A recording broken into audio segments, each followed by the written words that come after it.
Share it to the groups.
Oh, you guys are here.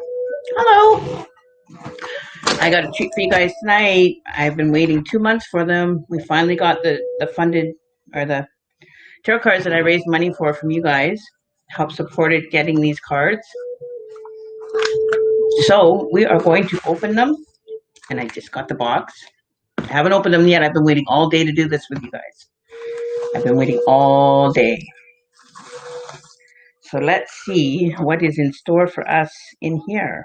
Look at all this stuff. Oh, this is so cool. Yeah, I'm just gonna move this over here so I don't make too big of a mess here. I'm so excited for these cards. I've been waiting 2 months for them, guys. 2 months. I have been waiting a long time for them. Woo! I have waited. I ended up ordering them like 3 months ago, but because they ran out of them, I had to wait for the second printing. I didn't get the first printing, which sucks. I wanted the first print, but I had to wait until the June print, their second run, for me to get these cards. Oh, is this ever nice? Oh, I'm so excited. So you guys help pay for these with your donations and the money that we also raised on top of it to cover shipping fees and everything else. It is, I don't know if you guys can see that. Let me bring the light up a bit. It's the True Black Tarot. I don't know if you can see that. I don't know if I can maneuver this so that you guys can see it better. And it's embossed in the front. Ooh, a little book. There they are. There they are. Oh my God. Ooh, no, I did wash my hands before I started. I did wash my hands before they started. Oh, this is going to be fun learning these cards now. Oh my God, you guys. Oh my God, I'm scared to touch them. They're just so pretty. Oh, are they ever gorgeous? Oh my. Oh my. Oh, I'm going to have an orgasm. Oh my. There's so many. Let me just get the rest of them out of this cute little box. Oh my. These are pretty, guys. These are really nice. I don't know if you guys can see that. I'll see if I can move my light a little bit more over here so you guys can see them. See, aren't they pretty? Oh! Oh my! Oh, they're pretty. Look at them. Aren't they really cool? That's one card. I don't know if you guys can see that. These are so cool. They are so awesome. I have been waiting 3 months for these cards. I'll put them closer so you guys can see them. There's a lover's card. Ooh, aren't they sexy? These are sexy cards, guys. Sexy, sexy cards. Ooh. Oh my Lord. These are nice. What do you guys think? Aren't they gorgeous? They're absolutely to die for. And it says, that's the Devil card. This is the Tower card. Oops. The Star card. Ooh, you guys. So we'll go through them. That is the Moon card, my favorite card. That's what's on my PayPal account. The picture on my PayPal account. This is the Sun card. The Judgment card.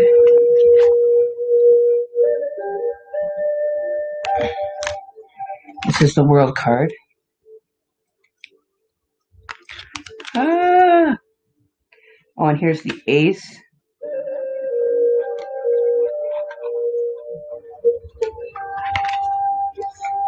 Oh. Let me see here. Hang on. Ace of. I'm guessing these are the wands. Yeah, Ace of Wands. Two of Wands. Three of Wands. These are gorgeous, you guys, and they're beautiful. This is the most expensive deck I've had. This deck ended up costing $120 with delivery. $85 plus exchange rate.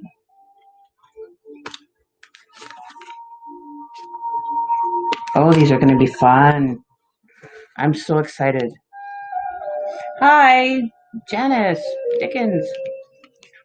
Like, aren't they fucking amazing? Like, I've never ever seen a deck this sexy. It is literally to die for. Like absolutely gorgeous.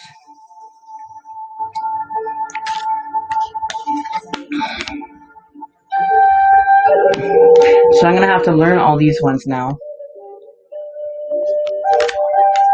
Yeehaw, this is gonna be fun. King. Ace of Cups. Isn't it gorgeous? Expensive, yes. This is a deck that, you know, is gonna be my go-to deck soon enough. We're almost through them, guys. Just while we wait for a few more people to show up.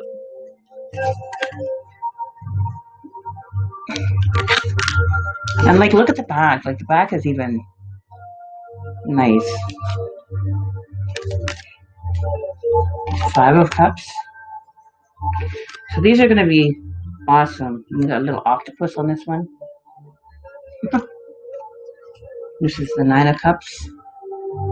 Isn't that gorgeous? Like, the artwork on here is just to die for. And that's the 10 of Cups.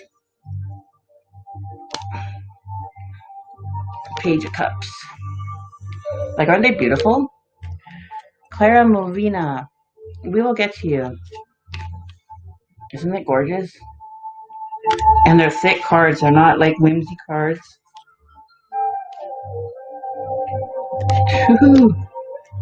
And then we have the King of Cups. Oops. So these are going to be fun, you guys. Then we have the swords.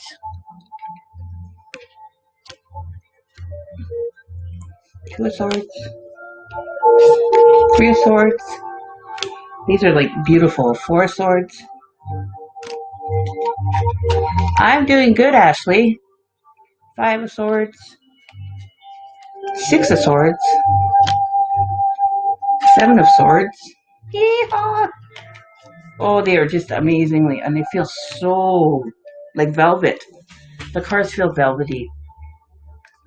Velvety. Woo-wee. The page. Knight. Queen. I've been wanting these cards for about 6 months. And then we ended up doing a fundraiser to get them. And so we put donations towards them. People donated money towards buying them.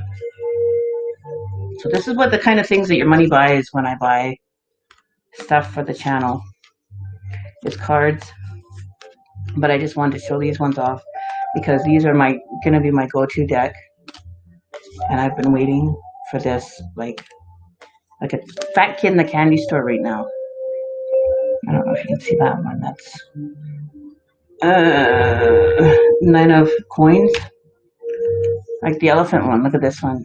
Isn't that gorgeous? 10 of coins. Page of Pentacles. Knight of coins. The Queen of coins. King of coins. And the Fool card. Isn't that gorgeous? Oh, they just, to die for.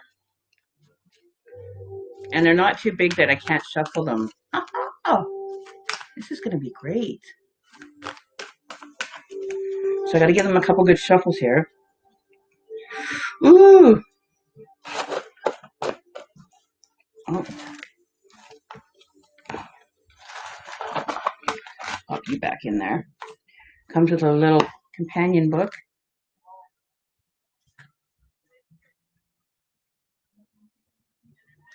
So they have a bit different meanings and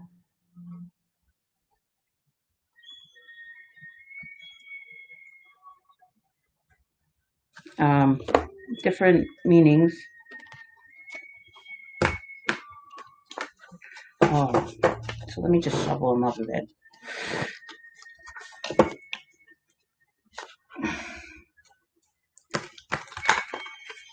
These cards are to die for. Let me try to... Oh, I can't even bend them to shuffle them.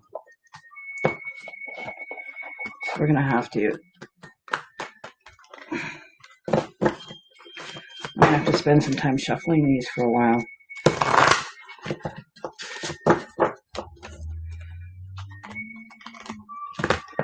never thought I would purchase an expensive deck like this before. I'm in shock that I'm even holding these cards right now.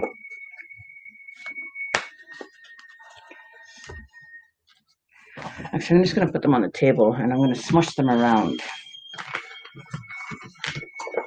Oh, I need a bigger table.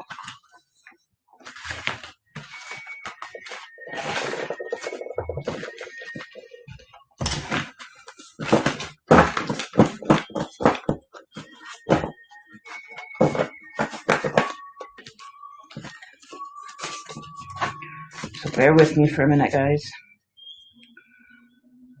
Oh, I can't shuffle these suckers. Not as easy. They need to get broken in yet. Need to be broken in.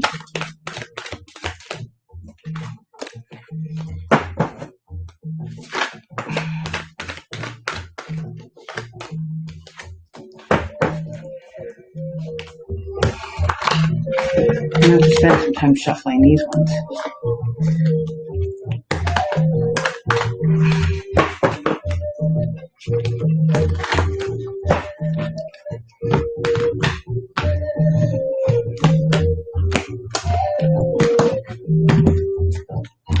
Maybe we'll do half the deck first.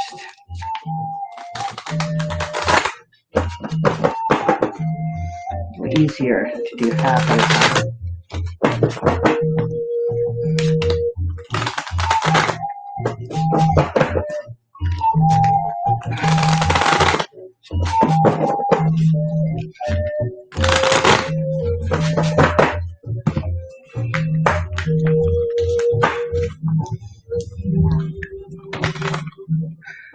Okay. Bear with me, guys. I'm trying to get them shuffled here.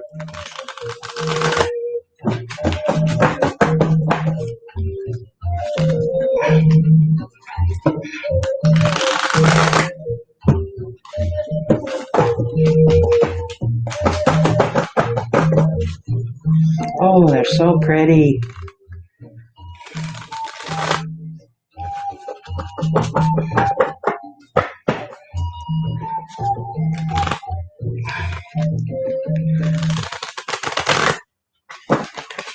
So what's new with everybody? Not too much shuffling, a little bit. Get some of them shuffled here. Doing half a deck and then half a deck and half a deck. They're so... Oh my god, I can't believe I have these. I'm in awe, people. I'm in awe. Absolute awe. I'm waiting for these cards for forever, it seemed like. And then when I ordered them, they didn't send them right away because of COVID. And then they ran out, and I was like, oh, now I have to wait until June till they print some more. Okay, let's try this now. Oh, that didn't work.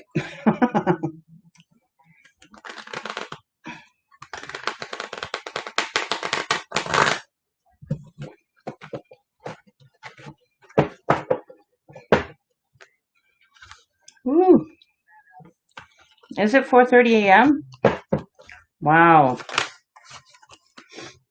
Okay. Maybe what I'll do is I'll put those to the side for now because they're just a lot of shuffling involved there. I'm going to have to spend some time with them tonight afterwards. We'll get started with readings.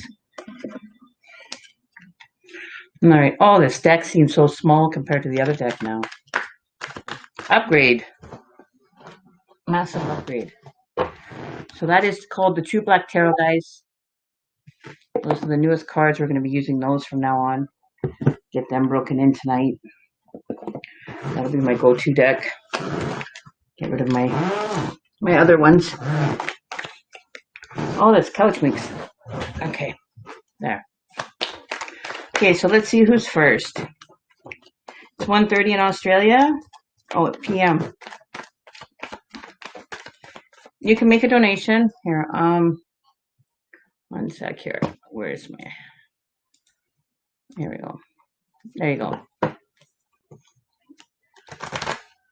It's so different when you're using well broken in cards compared to brand new cards. It's like they need to get broken in a bit. You gotta be spending some time with them tonight, breaking them in. Hey Nolan, how's it going? Okay, Janice, relationship, if you could, please, hon. Okay, so let's see what's going on relationship-wise for Janice. Oh, we can't start yet, guys. Sorry. I gotta do my smudge first. I didn't do the smudge, so we can't start until I do that.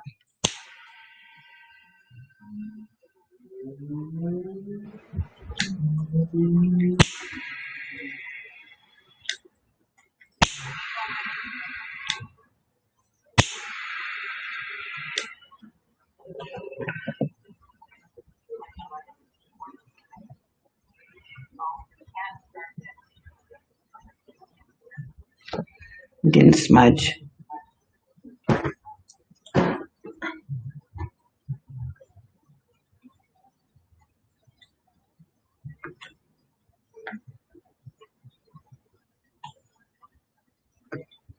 A little bit for you guys over there. A little bit on the cards. Smudge our new deck.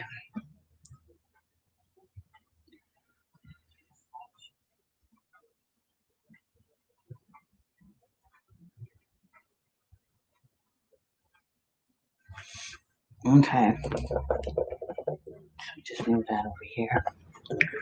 There we go. Okay. Let's make some room. So Janice Dickinson. Okay, so let me go back into the chat here. Give me 1 second.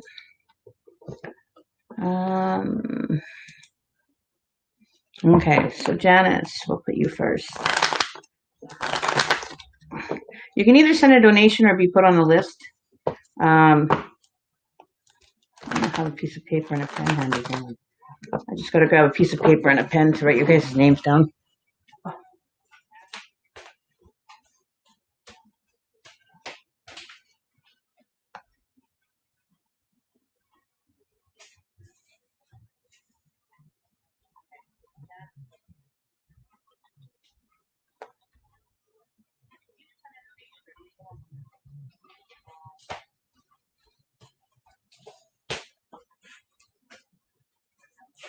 Alrighty, so we'll write some names down as we go along.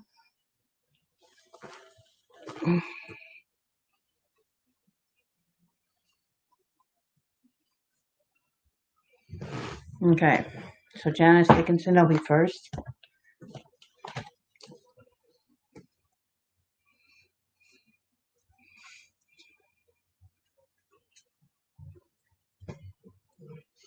Okay, and then let me just go up in the comments here and see who's here. Oh wow, a lot of comments. Heather Hart. It's still pretty dark.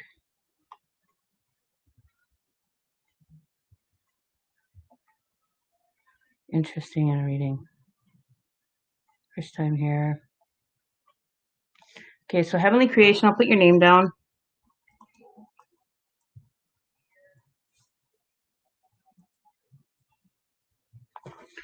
Okay,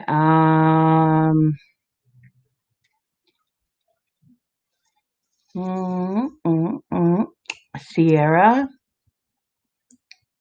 Put your name down, Sierra. Molina.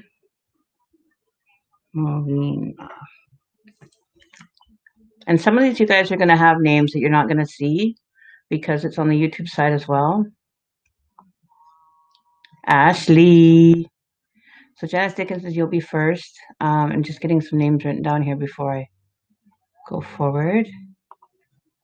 So we'll put your name and Iva.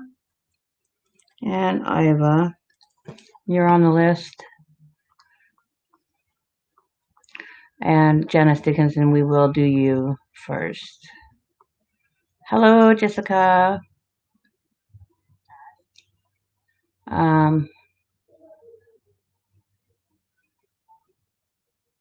Oh, you're leaving creation? Okay. A lot. Okay, let's move down here. And we're gonna put Jessica Duquette.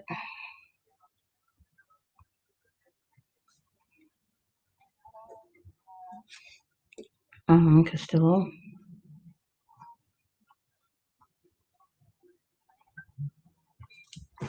Okay. All right. So get a couple names down. Get caught up in the comments here.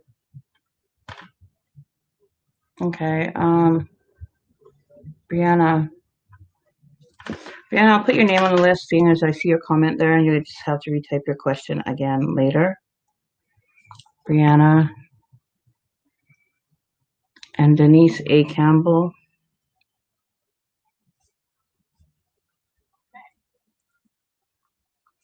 Okay, there we go. So we're caught up. So we're going to do Janice first.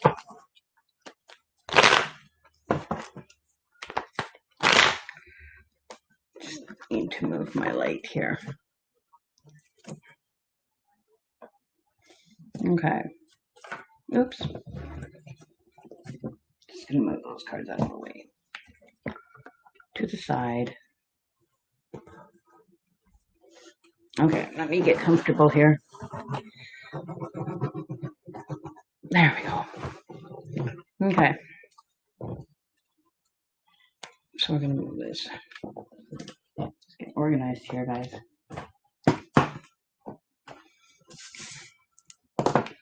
All right. So let's see what's going on for Janice Dickinson. Or Dickens, sorry. Relationship for Janice.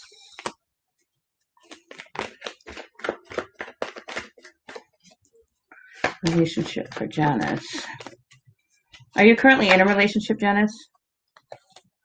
Or have you just recently left a relationship?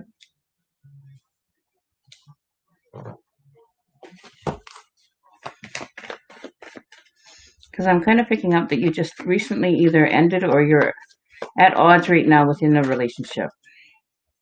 It's not what you wanted. It's not what you asked for or what you had thought it would be.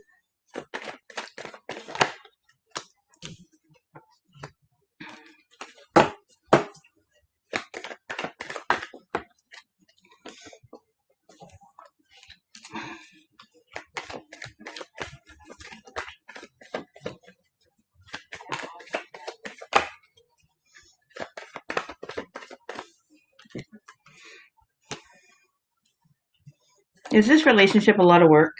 You're finding that it's a lot more work than, like you're having to do a lot more work. Are you in a relationship, Janice? Because this is kind of looking either at this is a past relationship. He ended it. Okay. Excuse me there. I need to have a sip. I feel that the reason behind the ending of that relationship, or the relationship not turning out the way that he wanted it, or he was too broken, I guess, broken or battled, had too many battle scars to be able to have a functioning relationship. Didn't feel like it was what he wanted with the Magician card in reverse. It wasn't what he expected it to be. The expectation, I guess, that was there, what didn't meet up to the standard that he wanted, or that he had tried to manifest into his life. I feel that you were there as the strength carrier, or the person that was carrying, the relationship. Like you were there to support him. You were there to give everything and keep him moving, and keep him, balanced and upright moving, like you were his support. But I feel that he was too, and I don't like the word really broken, but in this sense, that's the word that came out, that he was still broken from past relationships, that he hasn't healed or done any healing work to get over those relationships that had fallen apart. Yes. But there was a lot of, like, you had your head to the ground and you weren't really looking and expecting it to happen the way that it did. Like you buried yourself in the relationship, you gave everything, you did all of the work, but it was him that wasn't checked in, that he wasn't um, either available to you, he wasn't available mentally, physically, or spiritually, or any of the, or all the above, um, due to his lack of compassion or security within himself to be able to be in a relationship and function well in a healthy manner. Um,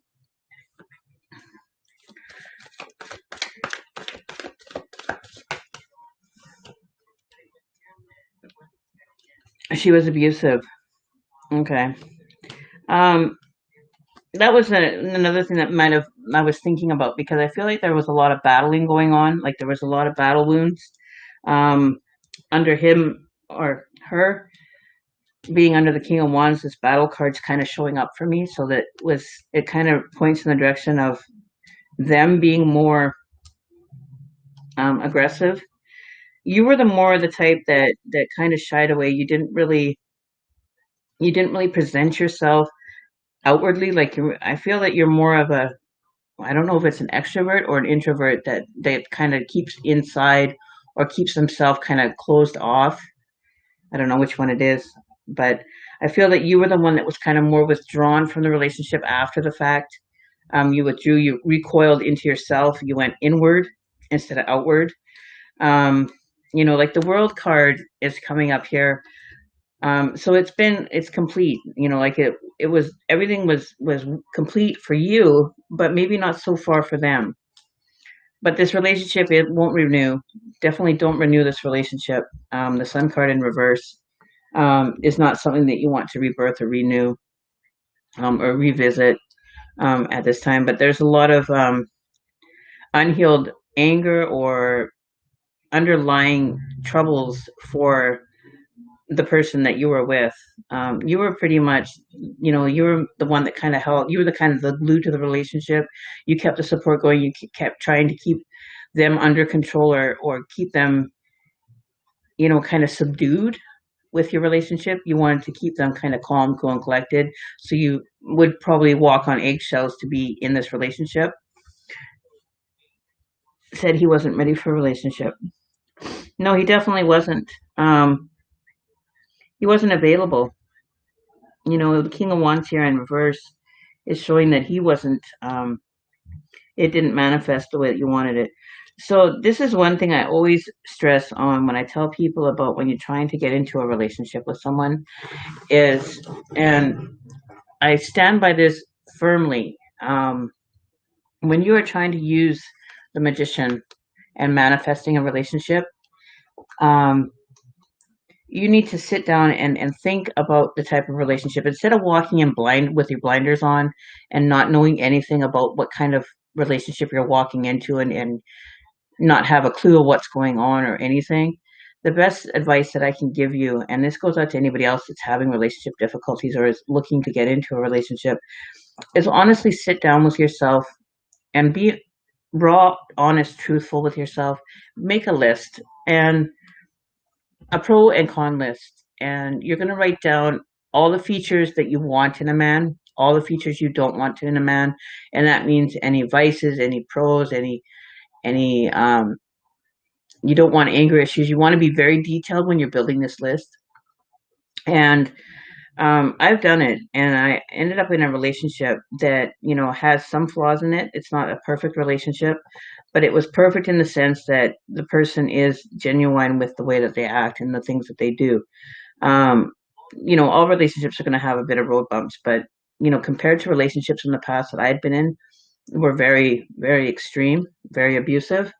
And I didn't want to walk into another one like that. I was tired of being in abusive relationships. So I'd made this list, and I'd been told about this in the self-help, in this group that I had gone to, this healing circle. And she told me, she says, write down all the things that you want this person to be, and then sit down quietly in your room or wherever and connect and out loud sit there on and in the moment and say everything on that list that you want X, X, X, and X, and you don't want X, X, X, and X, and read out both lists of what you do and what you don't want, so that when you're sending out the request to the universe, the vibration is going to draw towards what you want, and it's going to repel what you don't want. And you'll be amazed at the results that you get.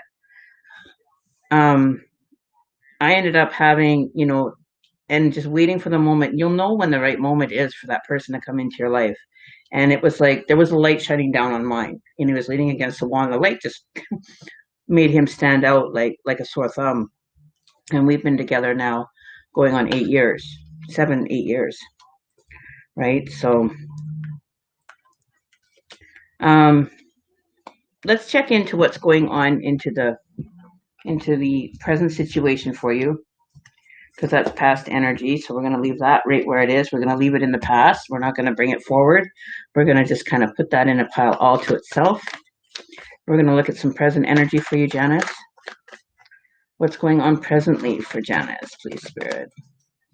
What does Janice need to know about love and relationships currently?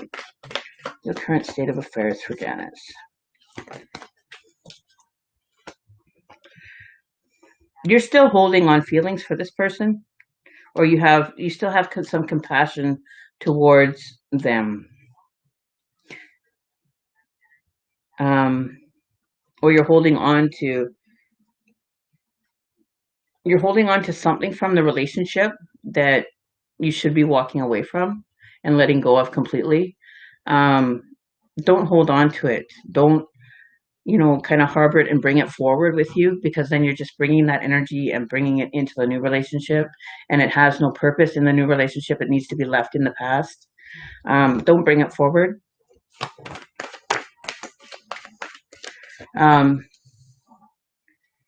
This is causing you a lot of stress, a lot of uneasiness, to the point of having anxiety moving forward. Don't let it get to you. Don't let it be something that you need to own. This is not something that this relationship, the way that it fell apart, was not on you. Okay? It definitely wasn't on you. So don't let this anxiety or this kind of feelings of remorse or guilt, or wishing that you could have done better, you wish that you could have changed it, or you wish you could have made it better by doing things in a different way. That's not something that would have helped the situation. This person was not in any state, form, able to be in a functioning, healthy relationship, and that's nothing on you. Okay, but don't let this anxiety kind of creep up and take control of you, and don't let it, kind of have its power with you. You need to heal from it. You need to have some time to, process and let go, because this is causing chaos in your life. It's caused chaos in your life, and it's time to let all that chaos go and have a peace of mind. No more sleepless nights, no more anxiety, no more stresses, and let this go, because you're just creating more chaos in your life with your own personal self, and it's turmoil that you're creating for yourself. Okay, so let it all go. Realize that it's not you that needed to figure out what was going on. They just aren't a healthy person to be in a healthy relationship, so why would you want to be in it in the first place? And I know that's easy for me to say, coming from my point of view, because I'm not in it, but I have been in it. I know what it's like. I know how hard it is to break free from it, and it's very difficult. It's hard to let go of someone, because you want to fix them, right? So let's see what the future has for you. Let's see what future endeavors have coming in for you.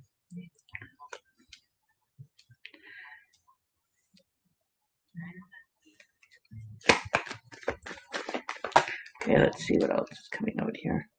Okay, so you're not going to have to work hard. It's going to come easy to you. Your next relationship is going to come easy. It's going to be more harmonious. It's going to be more balanced. It's going to be more oriented to the way that you want it to be. It's going to be a little bit more harmonious moving forward. You're going to end up coming around, and it's not going to take a lot of work for you to do this. When you realize how easy it really is, it's going to be like, I didn't think it was going to be that easy. once you decide to let go and say enough is enough. I'm not going to let it have any power over me. It's time to let go and let it stay in the past so that I can move forward. You're going to find harmony once you do that, and it's not going to be as hard as you think it is. It's going to be rather easy. It's not going to take a lot of hard work. But you are going to find harmony within yourself, within your relationships, future, and endeavors with people. Intimate relationships are going to be more harmonious. But that one is going to bring you, you're going to find somebody that's going to want to give, that's going to be more giving in their relationship than what you're used to. So it might make you a little bit kind of, I've never had this kind of treatment before. From where I came from the previous relationship, I'm not used to this. This person is going to be more outgoing, more, they're going to share more with you. They're going to make you more, they're going to please you and make you, a part of them. So they're going to share what they have with you.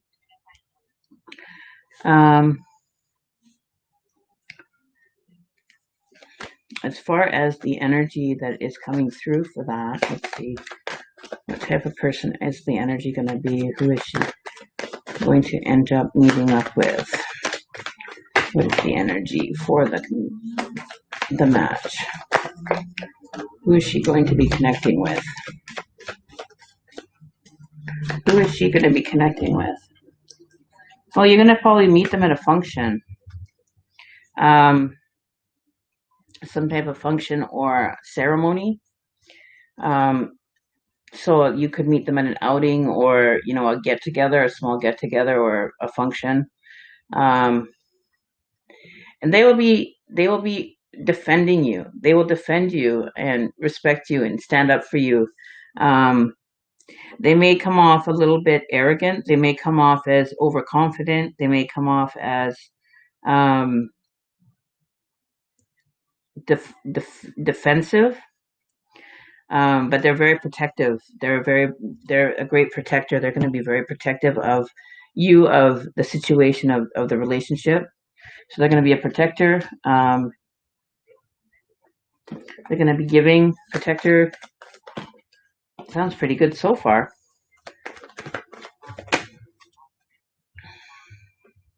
And temperance isn't going to interfere. And you have the star card. So it may not be what you thought you hoped and dreamed for, because the universe may end up giving you what you need instead of what you want. They're going to make the judgment call. They're going to make a decision for you to help you get you in a more healthy, balanced relationship that you're wanting. So make sure you do that list. Make sure you're taking care of the pros and cons of the ideal person that you want, and make sure you request it from the universe. You're going to get, a person that is going to meet probably, I would say 85% of what you want in a person. From a relationship, what you want from a relationship, what your expectations of a relationship are, what are the requirements that you need as a partner to have. Put that all on that list and make sure that you're very detailed with it. And then sit quietly, by yourself when you're sitting in your room, and read it out aloud and write down every detail that you possibly can. This person is going to end up being very protective of you. Not like in an obsessed way, but they're going to be very protective of what's, what is close to them. They're going to take care of you. They're going to be supportive. They're going to contribute. They're going to share. They're going to be very compassionate towards you. But you need to figure out exactly in a fine detail now what you want from that. If that's what you want, then, break those down into finer details, even down to the eye color, hair color, the energy you want them to have, details like personality-wise. You want them to be outgoing. You want them to be outgoing but not flirtatious, or outgoing and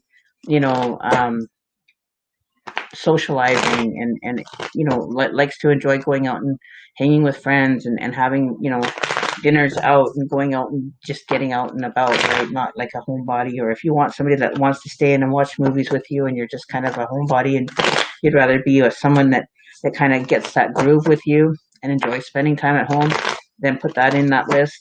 But I think that you're going to find a very more balanced relationship moving forward. So long as you let go of all the ties to that previous relationship and let that all go and be where it needs to be, right?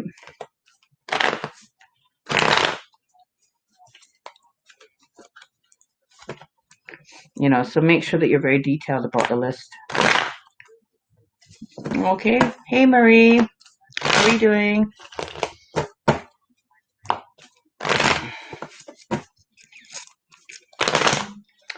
So I have Krista, June, Marie, and Eve. Okay, Ashley, you've got those ones on your side?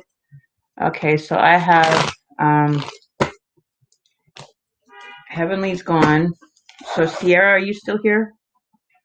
Okay, so I'll add yours, the ones that you wrote down, Ashley, here. You have Christina. Okay, so I'm going to write this on the other side here. Christina, June, Marie, and Eve. June. Oops.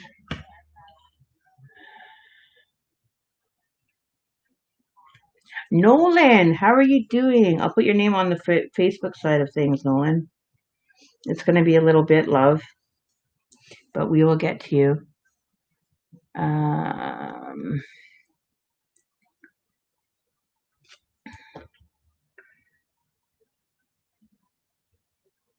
Okay, so Christine, June, Marie, and Eve. Okay. So there's 1, 2, 3, 4, 5, 6, 7, 8, 9, 10.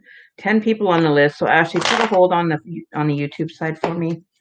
And just tell people to hang on a minute. Let me get caught up here. So we're Sierra. Are you here? Does Curtis have feelings for me, please? Okay, so Sierra, Heavenly's gone. Sierra. Curtis. What sign is Curtis, Sierra? What is his astrological sign? So I know that I'm picking up on his energy based on the cards. Just give me your sign and his sign, so I know who's who when I'm doing the reading. You're welcome, Janice. Don't forget to follow my page so you don't miss out on the live streams. I do these like once or twice a week. I'm trying to find more time to do more often.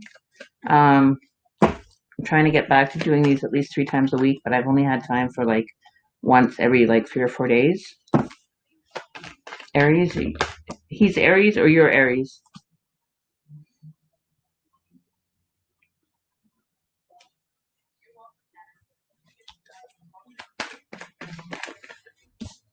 Okay, so you're the fire.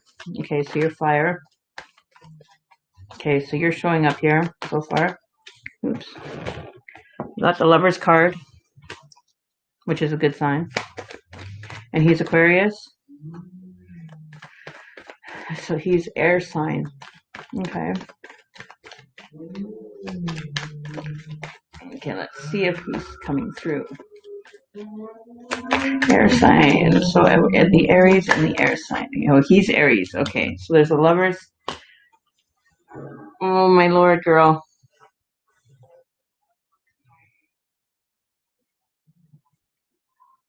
I have him. I have the Lover's card. Then I have your energy in reverse.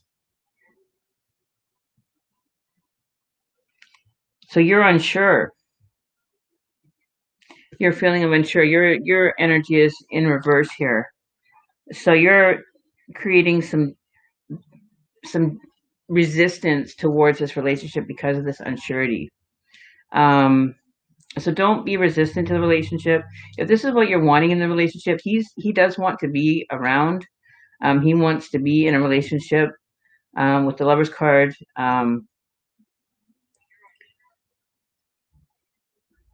It may be bringing something forward. Have you guys had a relationship or had connection in the past? Like, have you had connections prior to this wanting to be in a relationship with this person? Like, do you have like, have you shared, like a friendship?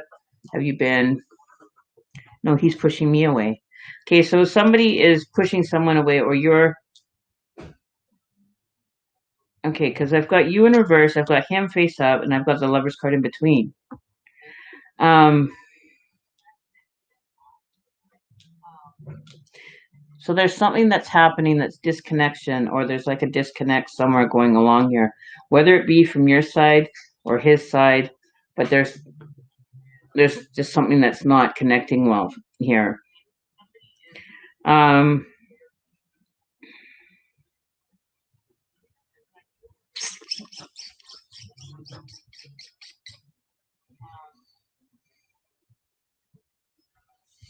see, you're stuck and bound with the Nine of Swords here. This is Nine of Swords energy here.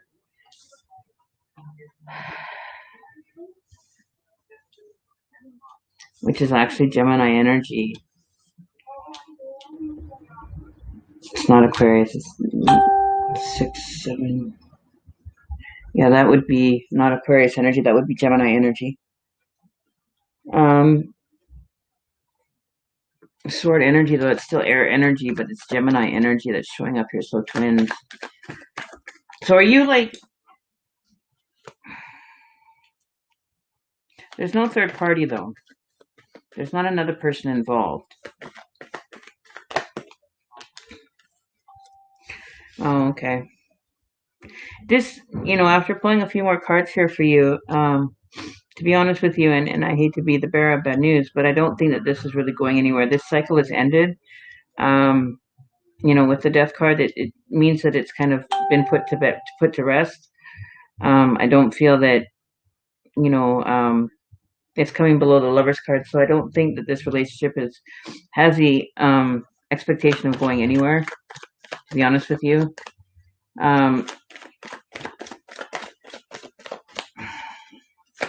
Unfortunately. But you'll have success. You may end up meeting, having a Gemini that may be coming into the picture. This could be Gemini energy coming in for you. This could be energy that's coming in for you, because below that we have the success card, and it might be more successful for you to be with this Gemini compared to the Aries. So this Gemini energy that's showing up here is showing up for you. It's, this could be somebody coming in for you.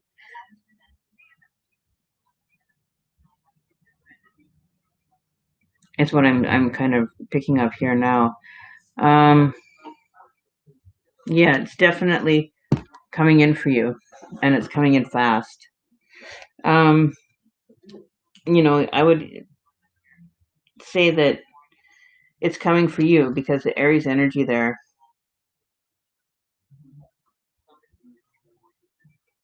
Aries, Gemini.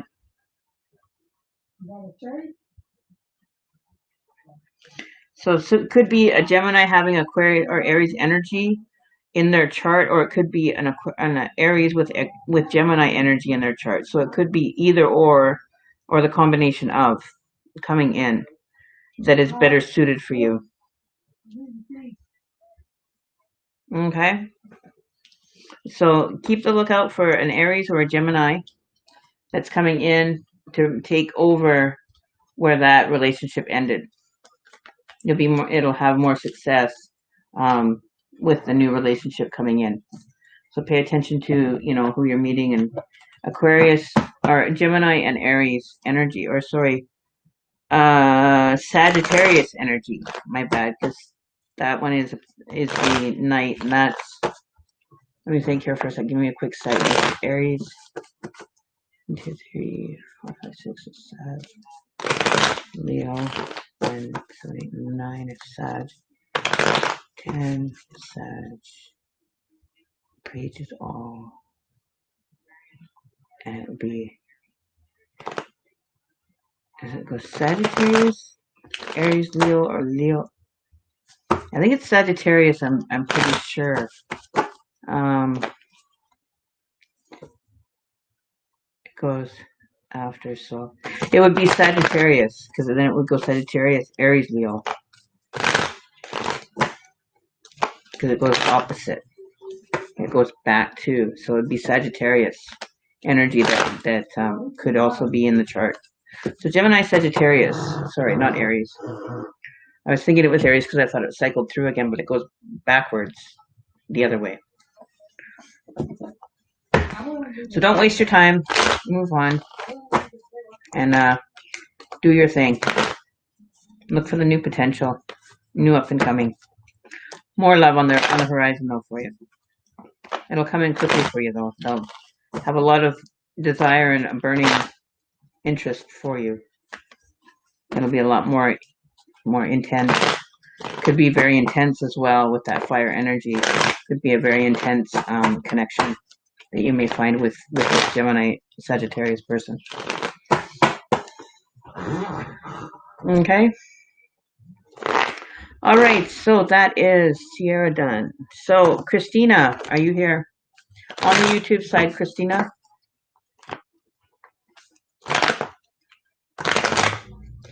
I have to get used to because I haven't done the signs in a while, so I have to remember them again. So just bear with me. I have to remember them again because I used to read with signs all the time and pull in whose energy is what and where. And I haven't done that in a while. I've been kind of slacking on that. So I have to get used to it. So it's always goes backwards again. So yeah. So bear with me while I get used to that again. I have to remember that.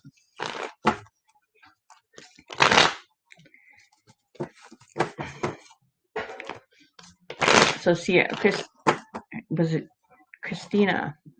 Let me just scroll down here. What's going on here? Where are we? Where are we?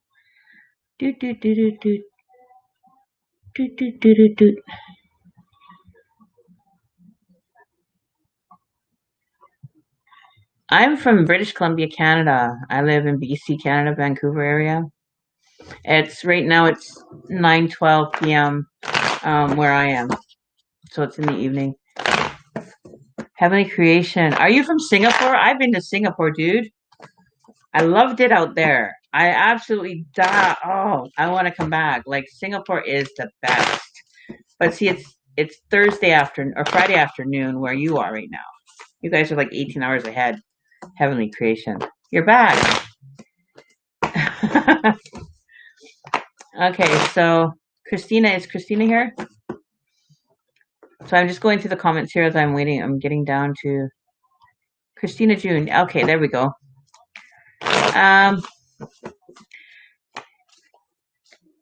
Isn't it cool though that we can all connect like and be from like different parts of the world and still like be like on the same page at the same time? You know, I think that's so awesome, you guys. I enjoy it being able to talk to different people around the world and being in different time zones. It's like I get to have a little piece of everywhere, you know, in a live stream. I get to kind of visit y'all. Wherever you are, I get to come kind of visit you. Connect with you there, right? Okay, so Christina, question please, darling. What is your question? Okay, I'm trying to catch up on these comments. Your comments are coming in so fast, you guys. Oh, is it general elections? And oh, wow, that's a big thing out there. That is a big thing out there, general elections. People take the day off down there. They don't work just for general election day. I remember that much. You don't work on that day. They shut everything down as far as work. Everybody gets a day off for general elections in Singapore. I remember that much. I do remember that much. It's a game changer. What is the problem between Sean and I getting along? Okay, so let's see what's going on with Christina and Sean. What's going on with the conflicts? What's conflicts? What's causing conflict for Christina and Sean?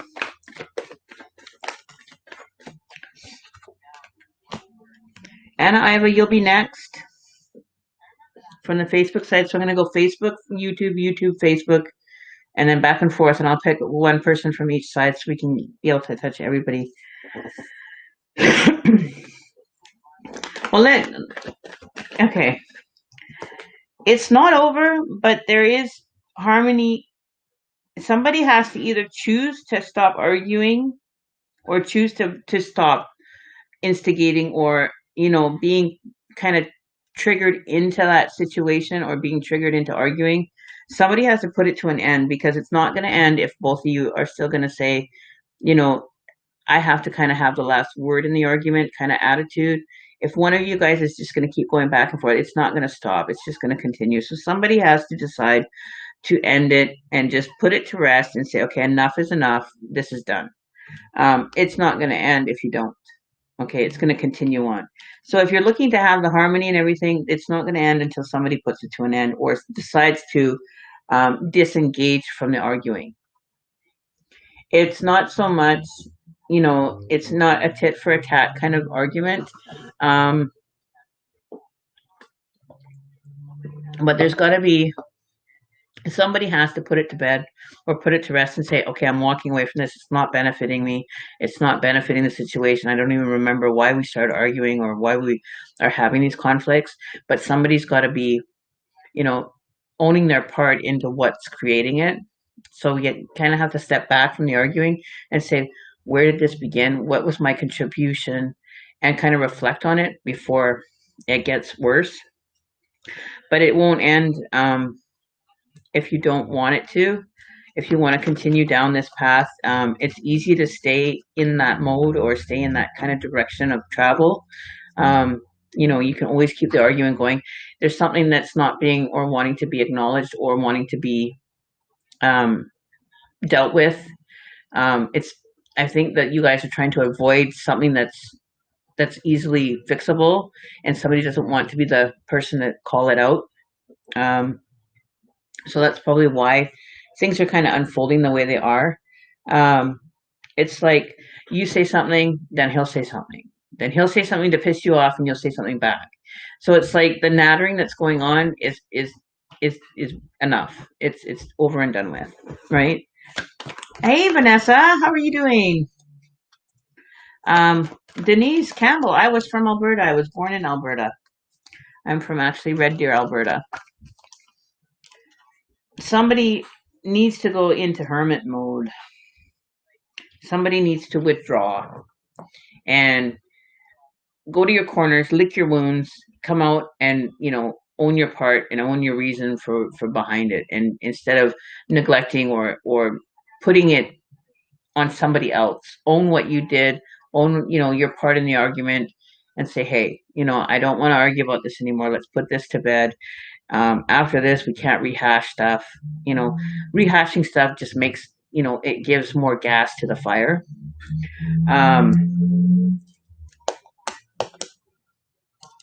The other thing that may be coming up for you guys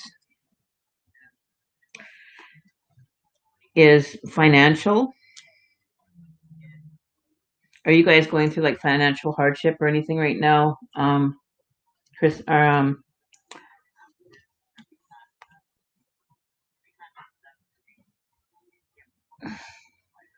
so somebody has to, take control of the ball and say, okay, enough's enough. No more. Just because the other person says something doesn't mean that you need to react or respond. You can just let it flow by and just let it go right past you. It's not always about winning. You don't have to always win.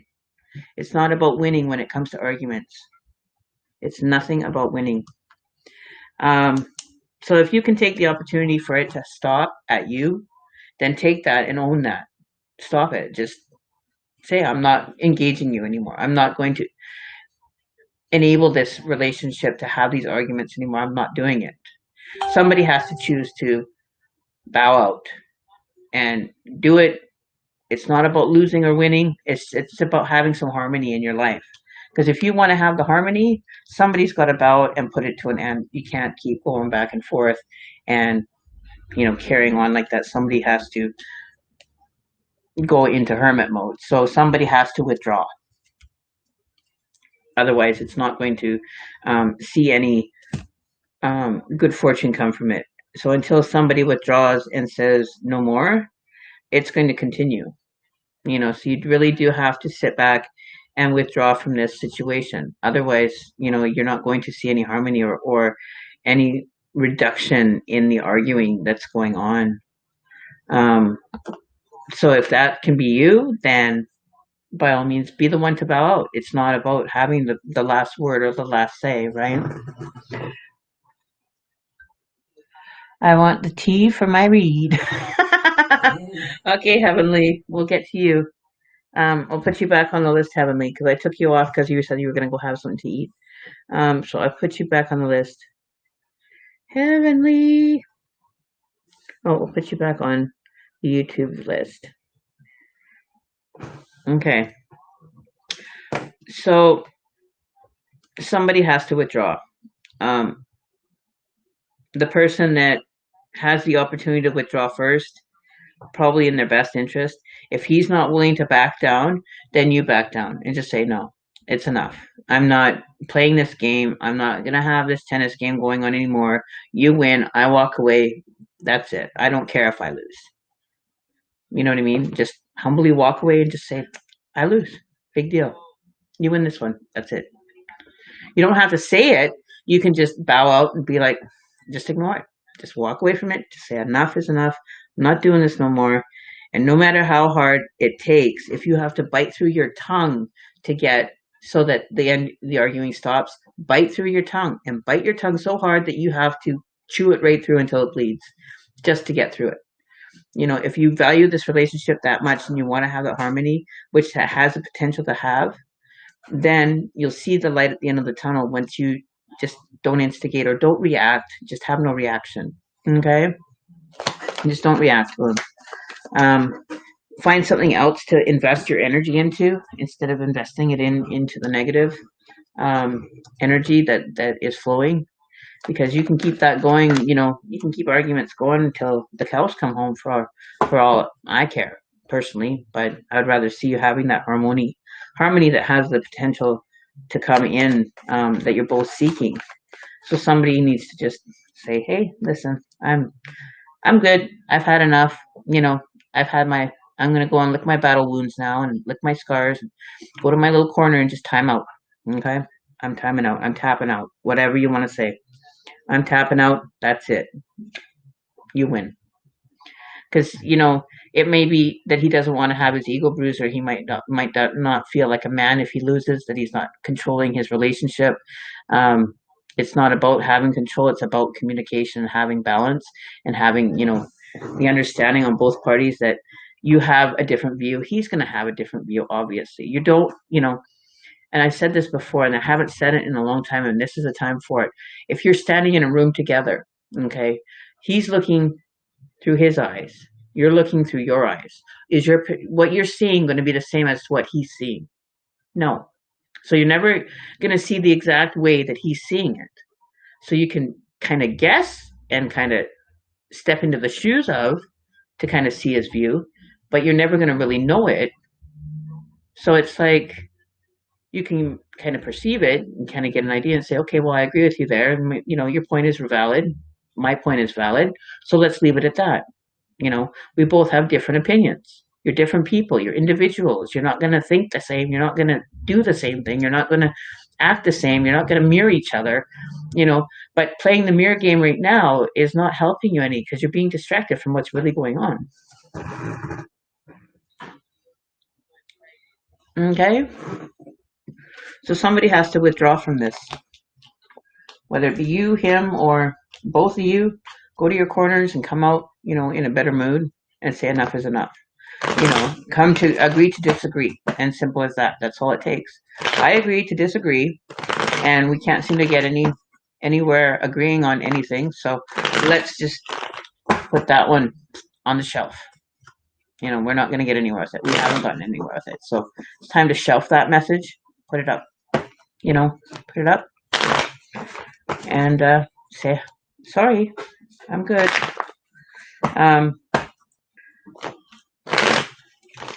You know, whatever your partner is going through, say that you can be compassionate towards it. You can be understanding. You can be, you know, genuine with showing compassion and saying, whatever you're going through, I don't understand what you're going through, but if I knew a little bit more as to what you're feeling, you know, men don't talk about feelings. God forbid. Men talk about feelings. That's like pulling teeth from me, you know, like pulling out your teeth. You might as well try to pull out your teeth, because getting a man to share their feelings, not going to happen. Simple as that. You're not going to get it. Okay. You're not going to get that gushy emotional thing. And, you know, they're too programmed to think like a man and act like a man and be strong like a man and no show emotion, straight faced. Whereas women, we're more the nurturing, the compassionate, the love, the feely wees. So you're never gonna get totally on the same page, but just say I understand and walk away. Just agree to disagree, right? But you're never gonna see the same way that they see. But you can kind of guess what their version is looking at. You put yourself in their shoes and kind of walk a mile in their shoes for a minute and just kind of reflect on that and be like, oh, maybe I'm not looking at this the right way. I'm looking at it from my point of view instead of trying to look at it from there. So put yourself in their shoes, kind of, stand beside them in a room. Just do this. I did it to my partner one time. We were arguing. I stood next to him and I started doing exactly what he did. He made him mad. He's like, what the are you doing? And I'm like, well, I'm just trying to gain your perspective. And he's like, are you fucking crazy? I'm like, no, I'm just trying to figure out what's going on here. Like, where are you coming from? I want to feel and be like what you're doing. And he's like, well, don't do that. And it's like, well, why not? Then I can understand more. He's like, that makes no sense. And I'm like, but in my perception that you're seeing, I want to get your bird's eye view or your version of the view of things so we're on the same page so I can kind of figure this out. But it's not always about figuring it out. So that didn't work. So then I started just doing the mirror image. I would repeat everything that he would get mad, he'd get flustered, and I would do everything that he would do. He would yell at me, I'd yell at him. He would throw his hands in the air, I'd throw my hands in the air. He would say, shut up, I'd say, shut up. So it was like playing Simon Says, mirroring back everything. And it took him a while to figure that out. But after a while, I was looking at it going, how foolish this must look to people that must be looking at us like, this is a game. You want it to be a game, let's make it a game and let's mirror each other and pretend that, I'm you and you're me and let's just show each other how foolish we really look to each other. So you mirror everything that he's doing so he can see outside himself because he's got his eyes here. He can't see what is going on here. He can't see what's going on, his expressions, his body language. He's not paying attention to it. But if you're standing in front of him and you're portraying the facial expressions, the mood, everything, they kind of go, what the hell are you doing? I'm just being you. I'm showing you what you look like. So then you can kind of see how annoying or how to interpret what you're saying physically because you can't see nothing. You can't pull your eyes out and look back at yourself and say, oh, I made an expression, my facial expression, I did a little cringe here and a cringe there that we don't realize that we're doing. Just mirror back what he's kind of doing and say, I just want you to know that this is what you look like.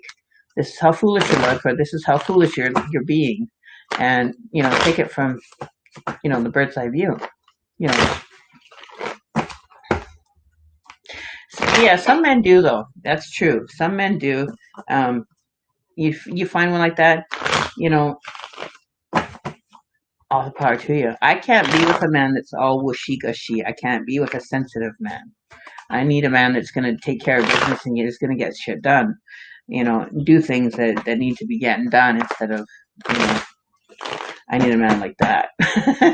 If I can't be with a man that's got, something going on and kind of has his focus set path and kind of figured out where he's going, I can't do the catering to a sensitive person and just being, over the top. You know what I mean?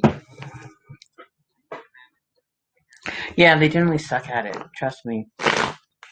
Or they get it caught in themselves and they just go right overboard. They just go on rants, and it's like you're shaking your head, going, "Okay, that just went in one ear and out the other. Now, what was the purpose of that rant? Do you feel better? Okay, good. Okay, let's move on. Next." I read this one article one time, and it says when you have an argument, you can't rehash anything after you sat down and you said this argument and sat and talked that argument out. Nothing from that argument can be brought forward into any other future arguments.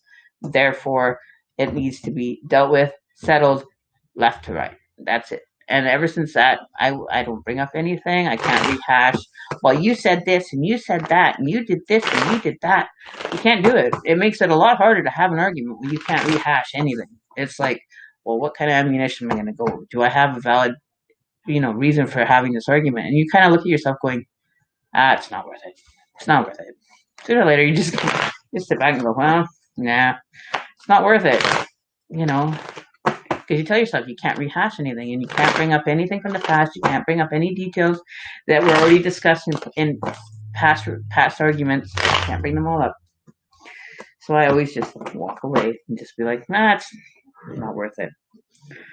Save it for a real good day when you really, when you really need to have an argument, you really need to vent. Save those ones for venting days where you really need to vent and need to have his full attention and not to harm him or anything, but just to vent. And if you have a good partner, they'll let you vent, and they'll be like, okay, do you feel better now? Okay, good. I'm glad I could be your wall, your sounding wall. Like mine will let me scream until I'm blue in the face because I'm so angry at something. And he's like, and that solved what? And it's like, I feel better, but it didn't solve anything. I still have the same situation. It's still there. It's just a little bit more heated, right?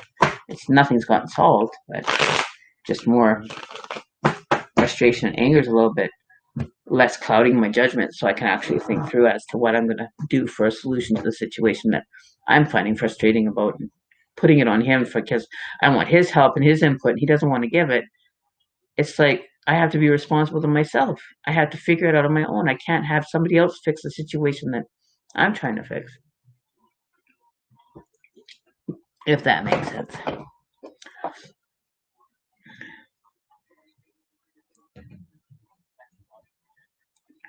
You're separating. I've had enough. Definitely need a level-headed and a strong go-get leader type who can also be sweet when necessary. Strike the balance, of course. That's right. That's it. Somebody that is together.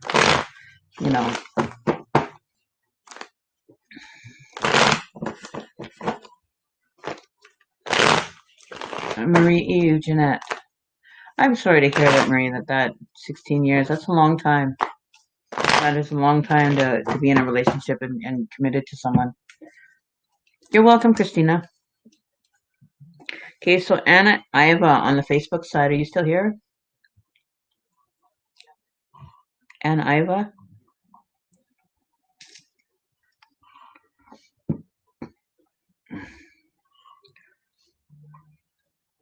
And Iva on the Facebook side. Are you guys here? Because I'm doing Facebook and YouTube at the same time, guys. So if you guys are not seeing it on the list that's on the YouTube side, that's why.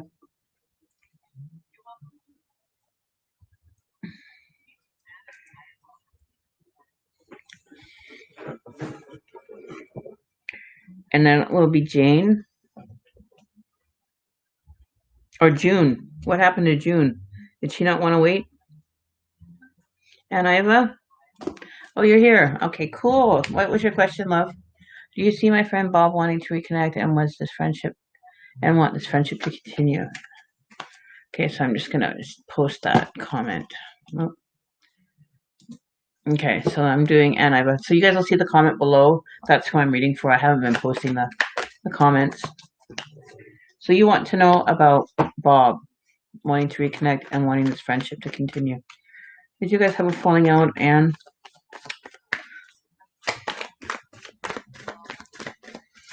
Okay. Do I see my friend Bob wanting to reconnect? Okay. This is something that you're wanting to continue. You're wanting this to happen. We've got the Magician card so far. Let's see what other cards come out here before I get into this. Let's see about Bob. Friendship continuing. Does he want to reconnect? Does Bob want to reconnect with Anne? I feel that he does. We have the Three of Swords in reverse, so it's not heartbreak. So don't worry. I think that there's hope for this. Manifesting this and bringing this forward, I think, is in your favor. It's in favor of a reconnection happening. I don't feel that there's heartbreak. As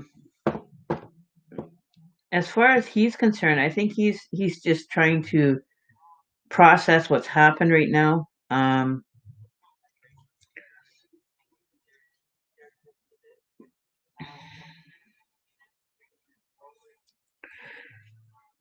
but I don't think there's going to be really a whole lot of new exciting news coming in the near future at this point.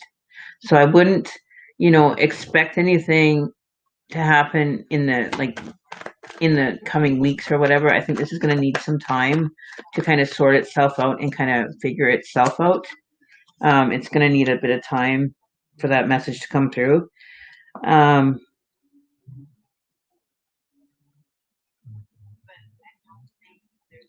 but it may end up going back to coming back around to where you're able to have a vision and plans moving forward.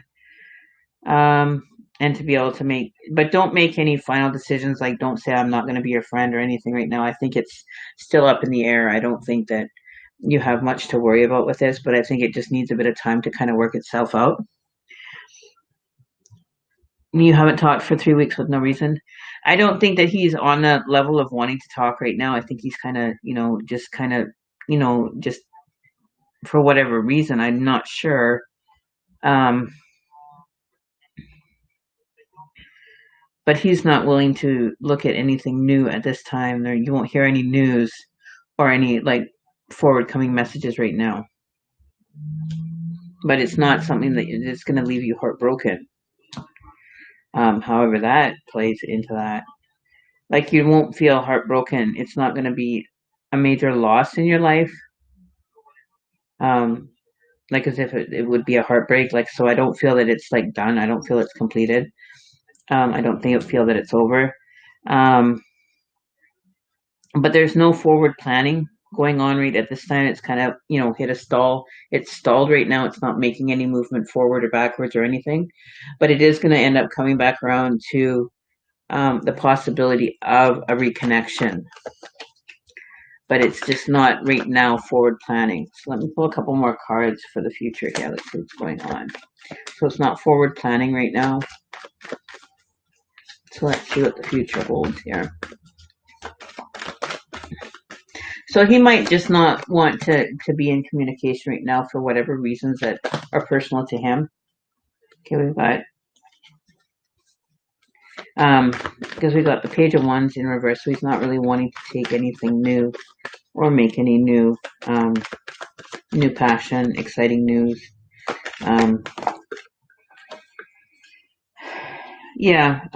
But I do see below the Three of Swords we got the Lover's card. So don't overthink this or overanalyze or overwork it. Just kind of let it be for now. Just kind of let it rest and just kind of let it simmer for whatever reasons.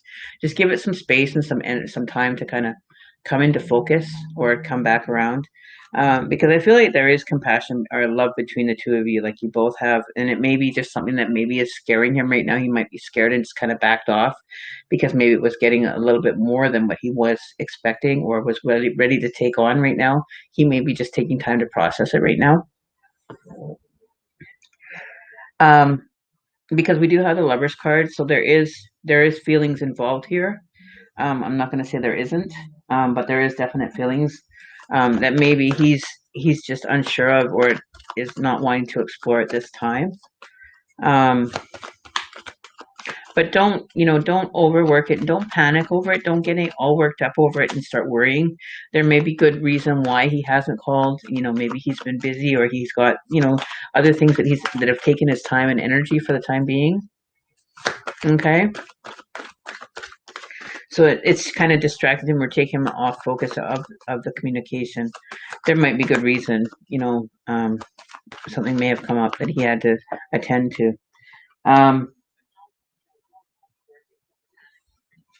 Then we have the Chariot come in here for you.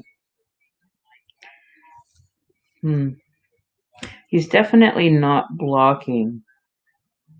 Have you tried reaching out to him at all? Like, have you made any attempts to send him a text message and just kind of check in and say, hey, I'm checking in? And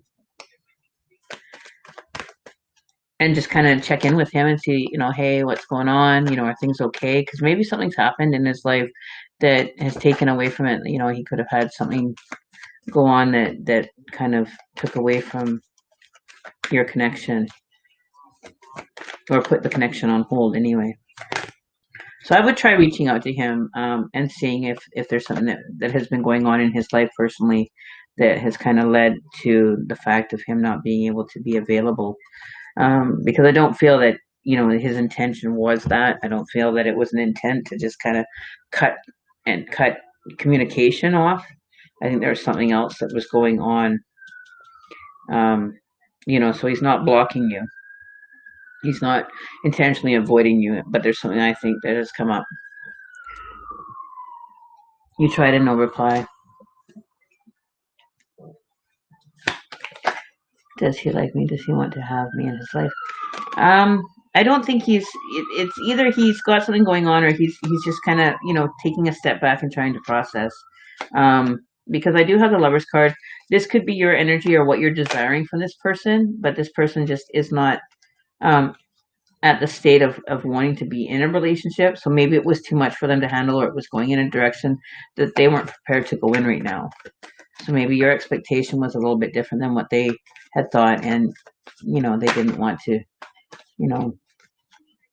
break your heart. So maybe that's why they maybe have, if you can reach out and just be like, hey, I just want to be friends, it's cool with me. Sorry if things went a little bit further and started getting a little bit more heated or whatever. But if that's not what you want, then I respect your wishes and just be respectful of the space that you want to be friends. And I think that you might end up getting a response if you kind of carry it through as you can handle being friends with this person and just kind of take it slow. It may have went too fast. Brandy Bryant Johnson, not yet, love. I haven't put your name on the list. I have quite a few here. I've got 1, 2, 3, 4, 5, 7, 8 people so far ahead of you, Brandy. If I put your name on the list, it's going to be a little while.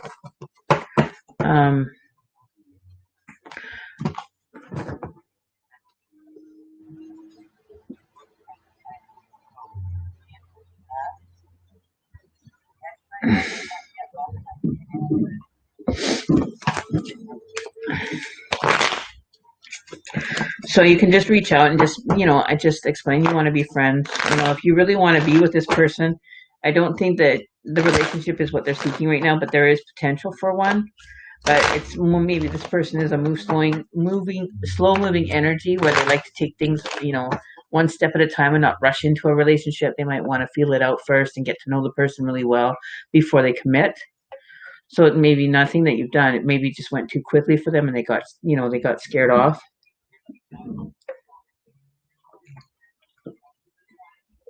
You know what I mean? Hang on one sec, guys.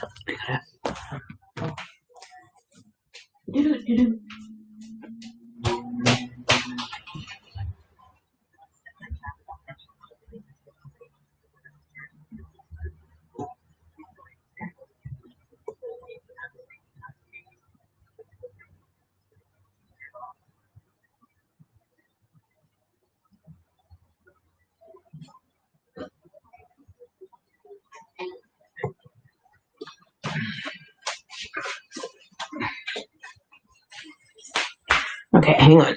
Oh. Okay, I'm back. I think it's more he's not available. I don't think it's someone else.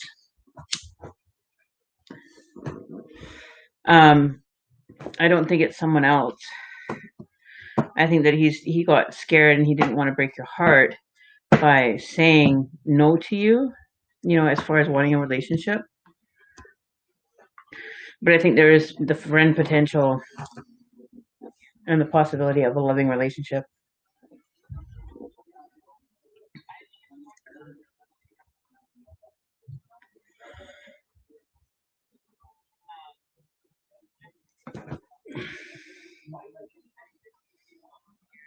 I think it's more of he got more scared.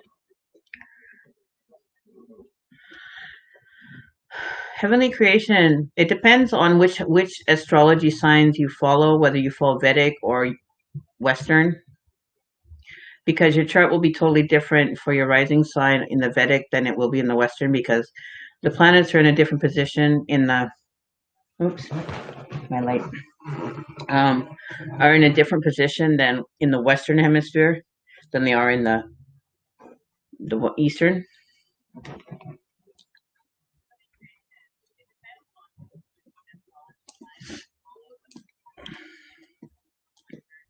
Because you can end up with a different sign. Like mine is I can't even remember now. It's been so long since I looked at it. It's Cancer with Virgo in the Vedic, and then in Western it's Cancer and is it Gemini or Virgo? No, Virgo and Gemini. I think it was Pisces, in the Western, and then in the Vedic it's Cancer and Virgo. So it can be two different ones. It depends on which ones you follow more.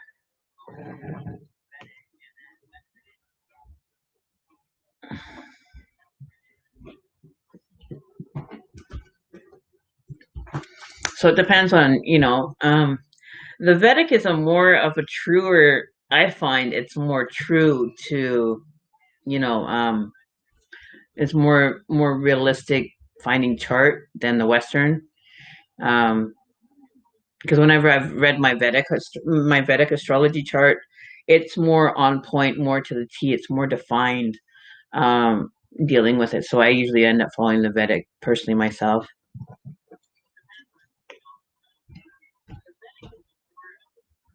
I'm blunt with ease, and people always tell me like, "Wow, it's like to their face." You too? You don't sugarcoat nothing either, do you? That's funny. I don't sugarcoat it either. I just say it as it is. I've kind of taken a backseat on that. I still do. Okay, so the next person is Marie. So Marie, you're next. Cancers are emotional. We are more attached to our emotions than and more feeling. I guess you would say we have a lot of compassion. We're very soft on the inside, like a crab is. It's hard on the outside. It has a harder outer shell, but once you get onto the inside, you find that it's very soft and gushy, and that's what we're like. We're very much like that. We get to be very. I always say childlike almost. We get so like gushy. It's like almost like you go to like childlike kind of energy. At least I do. And I'm a true Cancer. I'm smack dab in the middle. My birthday's on Sunday, guys. So I'll be doing a live stream. Birthday's on Sunday, so there you go. True to the core. I'm telling you, Cancer all the way. But I find I correlate more with the Virgo, with the Vedic.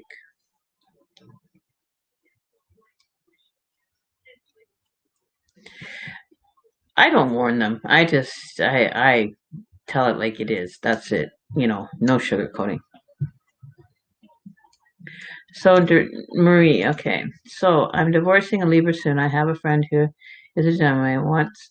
What is coming in regard to this friendship with a Gemini? You want to know about the Gemini? Okay, let's see what's going on for you, Marie. How do you like this setup better? Is this a better setup, Ashley? Than the other one? Alicia. Okay. Alicia, we've got like 8 people on the list right now, and we've got, the YouTube and Facebook side. So we're having. Ooh. Okay, fire. Got the fire coming in here. Ooh, that's hot. Ooh. Oh, wow. You got somebody that is going to be making an offer that's going to come in rather quickly with a lot of fire, a lot of desire, moving quickly with this person. This person is going to offer their cup to you, and they're going to want to take position of king with you. So I would say it's a green light ahead. with the intent is there. Their true intention is there to be shown, or they will show their true intention to you, if you allow them to. If you give them the okay to proceed, you will find that they're wanting to come in and be that king to your queen. Toro, did I delete you?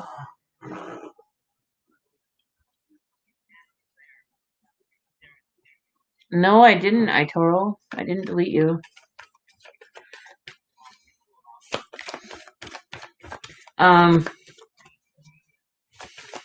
He's planting the seeds. He's planting,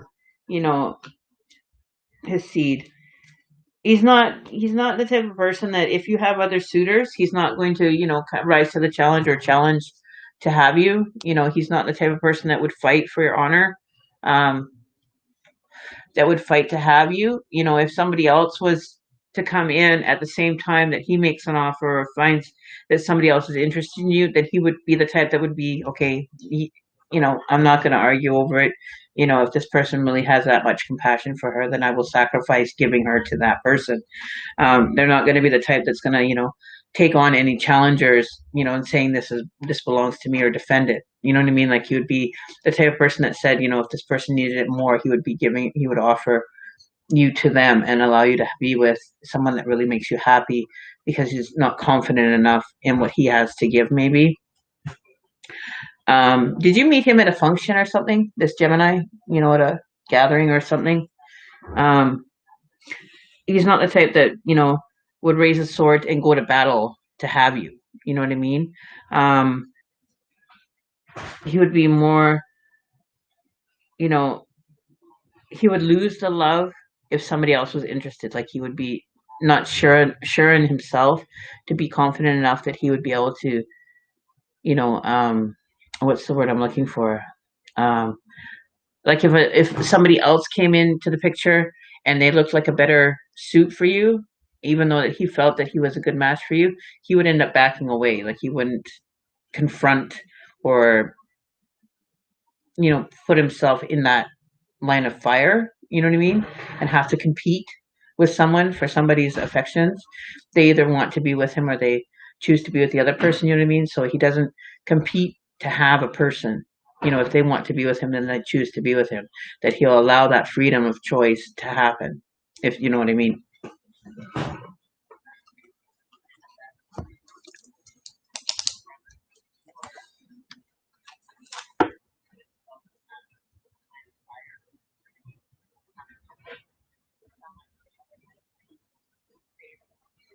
So that's what I'm kind of picking up here. He's not one that's going to go like and compete for your love. It's either if you show it, that he will offer it. If you show a lot of interest or want to move in that direction, but he may not be more of a shy, kind of withdrawn person, not really one that really expresses well.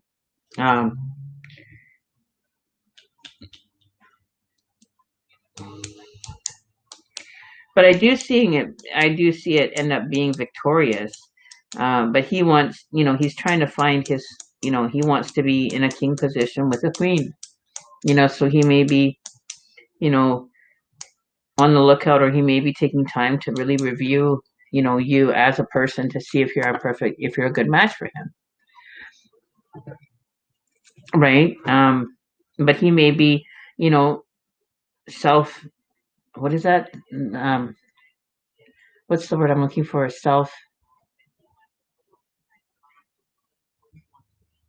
Not self-confident or confident in oneself, to make that kind of move.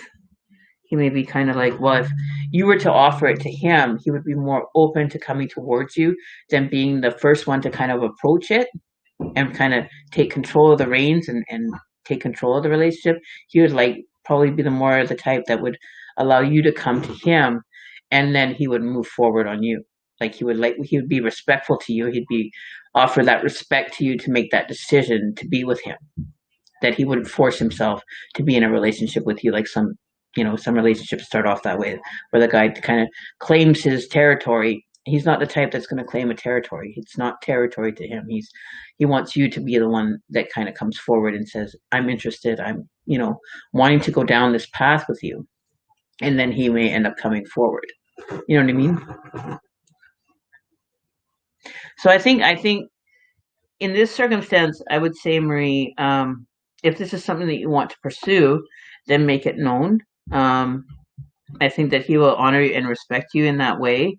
That if you want to, go down that path, I think he wants you to really have that, kind of set in your mind, and that's really what you want. I don't think he's the type that's going to force himself to be in a relationship with you.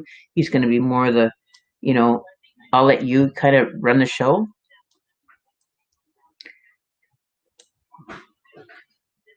You know,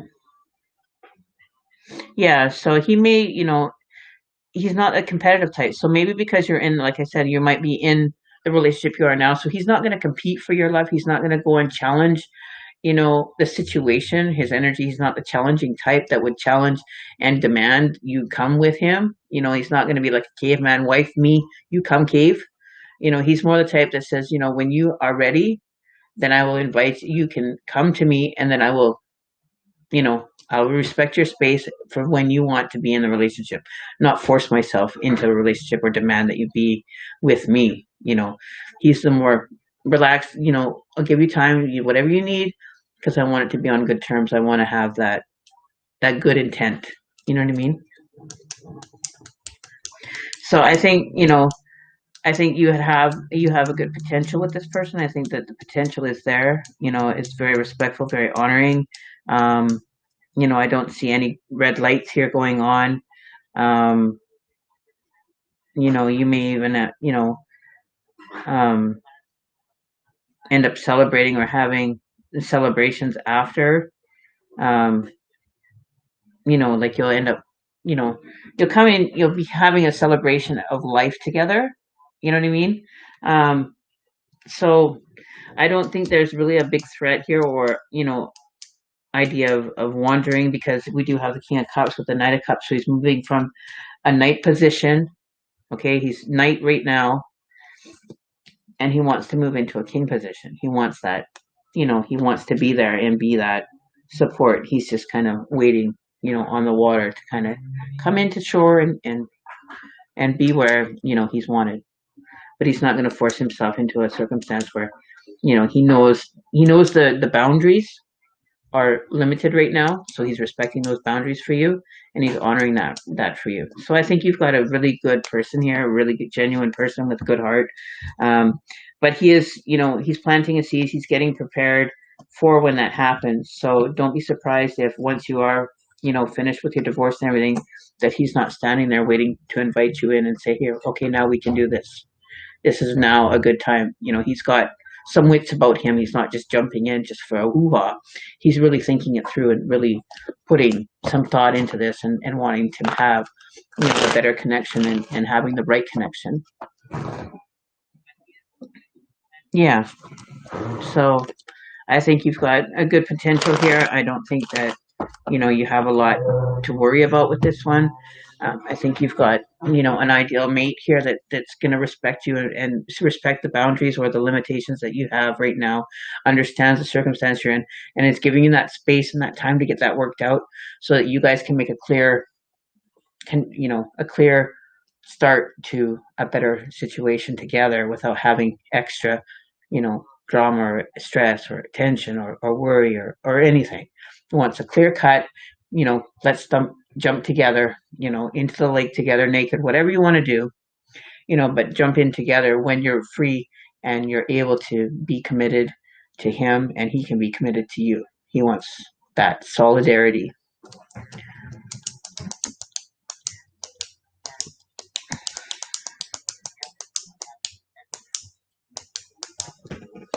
So there you go. Okay, Marie. So Jessica Duquette Castillo, are you here? Jessica.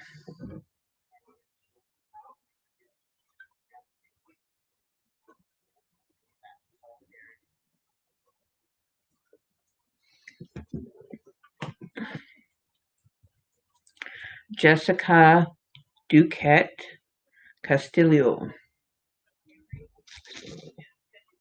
I will, Marie, and I good luck with it. And I hope that everything goes smooth with your divorce. That you don't have too much trouble getting that settled.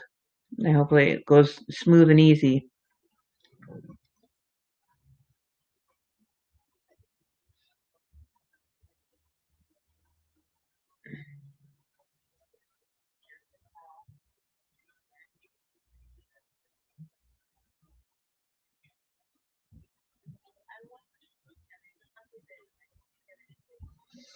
So, does Pete really love me? I am a Leo, and he is a Virgo.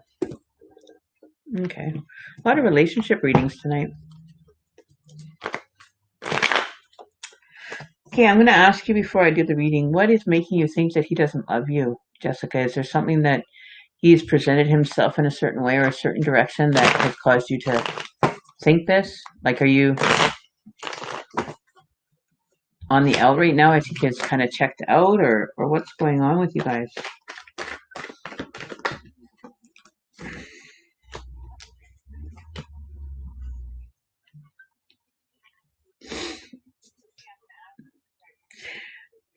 Do you normally let him? Okay, I'm just going to say this. You feel a lot of negativity.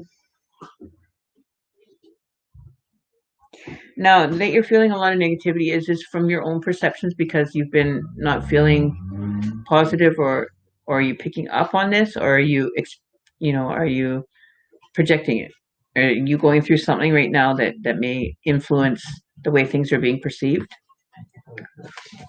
Because I don't feel, right off the hop, when I read the question, I wasn't picking up that he wasn't not in love with you, but I think that there's something that's going on that is kind of um, put maybe a little bit of stress on the relationship.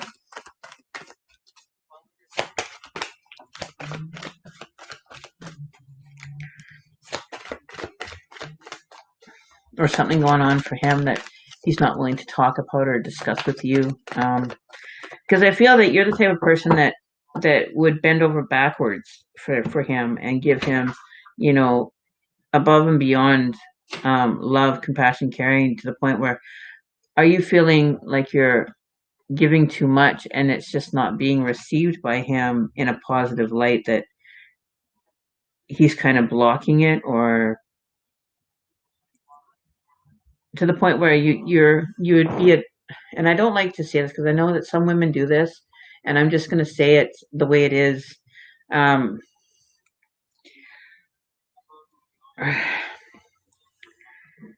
are you, and don't take offense to this, I'm just saying it as I'm picking up on this, and from what the cards are telling me, that you kind of would be a doormat to a certain extent, and just allow him just to kind of walk all over you and not say anything. Um, I don't think this has been the first time that this has arisen. I don't feel that this is something that has been something new. I think this is something that's happened before, that has the ability to kind of resurface in this relationship quite a bit. Um, but this resurfaces quite a bit in this relationship. It's almost like a cycle that you guys are going through a lot. That things will be good, and then things will kind of start to get rocky, and then things will just go to shit, and then you'll get through that, and then all of a sudden, um, it just starts all over again. Like you guys are in like this wheel, and you're just not knowing how to get out of it. Um,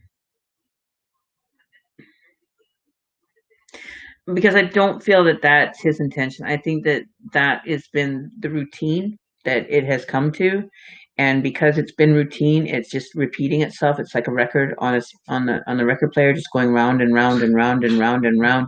And are you going to last? I think if you stop the wheel from going in that circle or that loop that you guys are caught in, I think that you will be okay. I'm going to pull some more cards though. You're the strength in the relationship. You have a lot of strength to make this go in a different direction.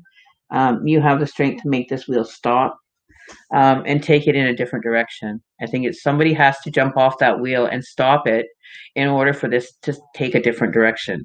And I think that you are the one that wants it so bad, that you're the strength behind it. Like, I don't feel that he's even aware of it being, a loop-de-loo, and he's just so used to the routine. It's routine. So you just, turn a blind eye to it and don't realize that it's happening. When it's really happening, you just kind of go, oh, well, this is just another day. This is what happened yesterday. So you kind of get caught in that kind of energy. Okay.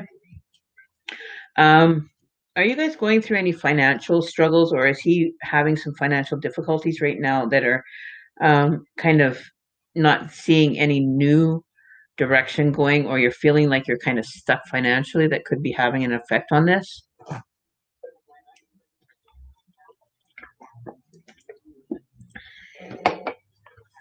Because I feel like there's something that something may have come up that wasn't able, because the distractions wasn't able to be taken care of. Um, but there's something,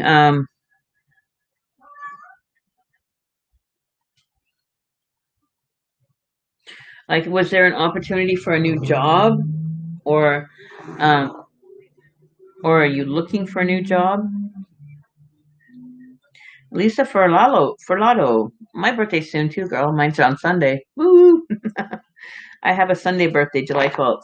I'm a Cancer too.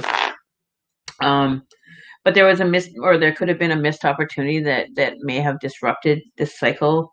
It's like something has to kind of be a missed opportunity, or something has to kind of throw it out of alignment, and then this cycle starts all over again. Um, so you guys have to kind of regain your focus, stop the wheel from turning, get off the damn wheel, okay? Get off the wheel, stop it, and put him in a direction, and get his refocused.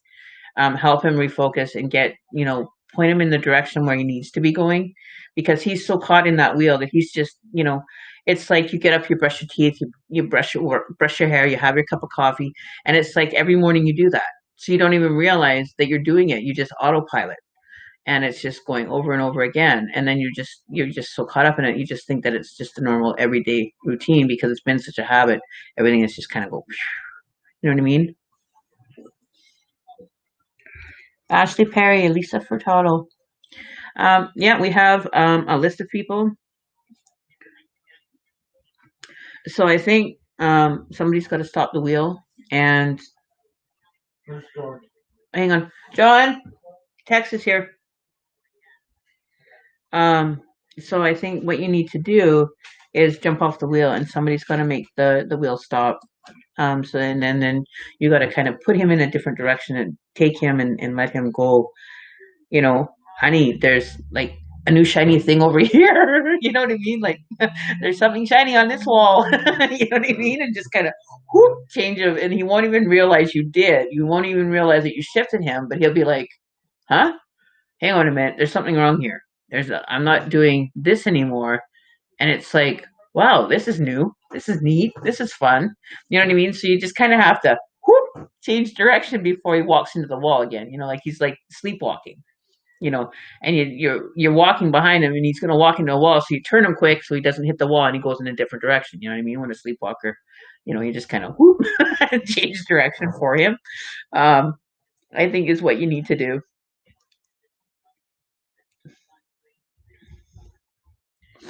Okay, love.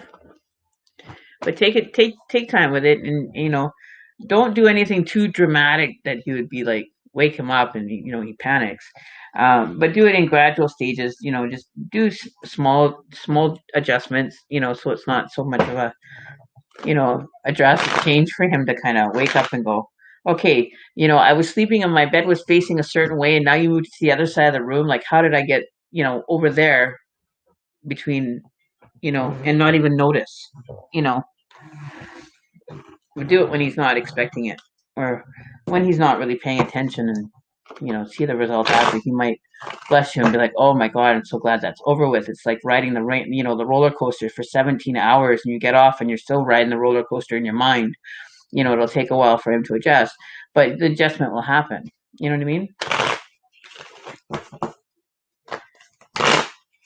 So just be support, be the strength, be the backbone. Let him know that things are okay from your side. Let him know that you still are there, that you still are supporting him, that you're not, checking out of the relationship, that you're still engaged and that you're still interested in this relationship and being part of this relationship, that he's not feeling like he's being alienated or let go of, or, to cause any more stress for whatever, might not be working in his favor or your favor right now. So you have to kind of support each other. You have to be the leader now while he follows for a little while, because he's kind of lost sight of how to lead, and he's not doing it well. So now it's time for you to pedal the bike. And I always like to say, you're riding a bicycle for two. It's time for you to pedal. Let him rest for a while. Don't make him pedal for a little while. You just pedal for a while and keep the bike moving. Because when you're on a bicycle for two, you either both pedal at the same time or one pedals and the other one pedals, but you keep that bike moving one way or another. You're going to keep that bike moving. Okay. You're welcome, Jessica. So Eve, are you here on the YouTube side? Eve?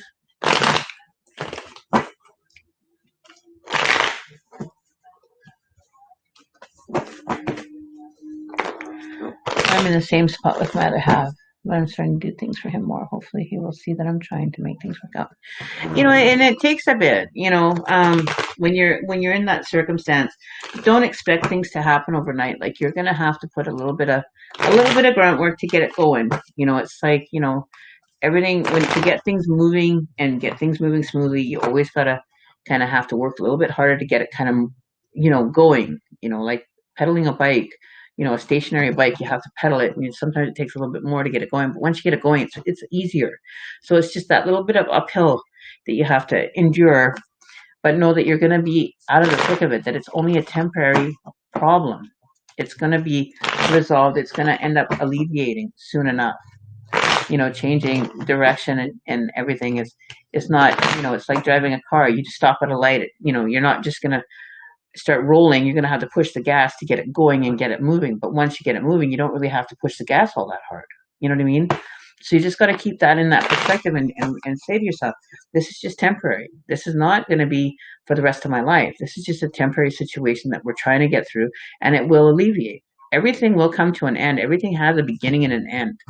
That's one thing that we know. Everything has a beginning. Everything has an end.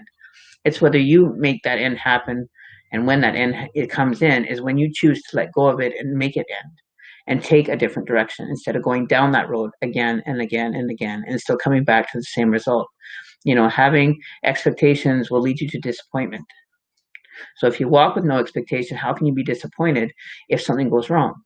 Don't have the expectation or high expectation.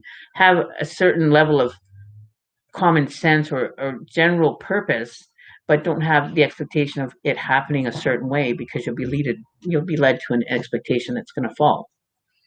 You're not going to have the outcome that you're going to have 100% guaranteed outcome. You'll have an outcome, but it may not be the outcome that you want. So if you don't expect the outcome, you don't expect it, or have an idea of what you expect it to be, within a certain common sense, you have a general idea of where you want it to be, and you shoot for that. And if it doesn't, kind of work out, then you try again.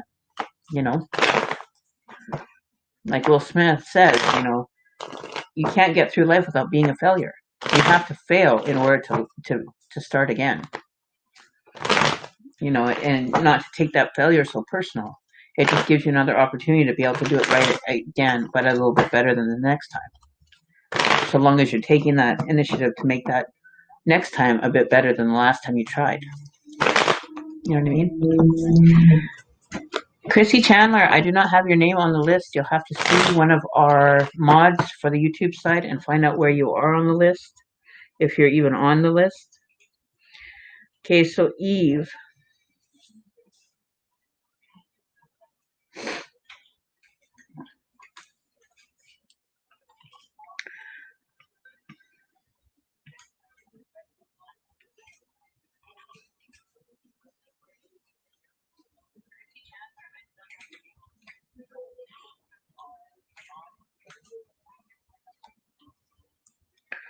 Um,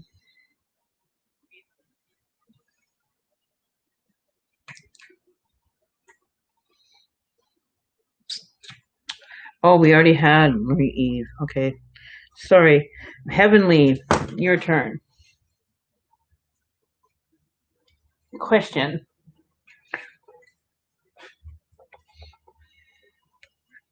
Yeah, we always seem to have, very common kind of roots in our relationships that are very parallel to other people's relationships, just different circumstances, but very similar outcomes. And, you know, so we all can have an opinion, but what works for me may not work for you. And like my partner told me many years ago that he learned from someone else that if you go and ask 5 people what the outcome is going to be, and 4 out of those 5 people tell you a certain way, you generally, the idea is that it's going to work. If you ask 4 out of 5 people and 2 say it's going to work and 3 don't, then you have a 50-50 chance that you can choose either direction and kind of take a gut shot at it working out, you know. So you have to use your own kind of, you know, internal, um, internal, internal feelings and how you want to have the outcome come out and hope for that. And if it worked out for somebody, then maybe try doing it the route that they took. Heavenly Creation, you post. Can you post it again, Heavenly? I don't want to go all the way back up into the list of comments. That's so far away. It's so far. I've had over 400 comments between Facebook and YouTube that I don't even know where I would go to look for that. So I'll see if I can find it. Hopefully, if I can. If not, let me see if I can go find it here. And don't forget to comment on the video after you have a reading. It's always nice to see your guys' outlook on how your reading resonated with you. So leave a comment after under the video and let me know. Oh, did you message?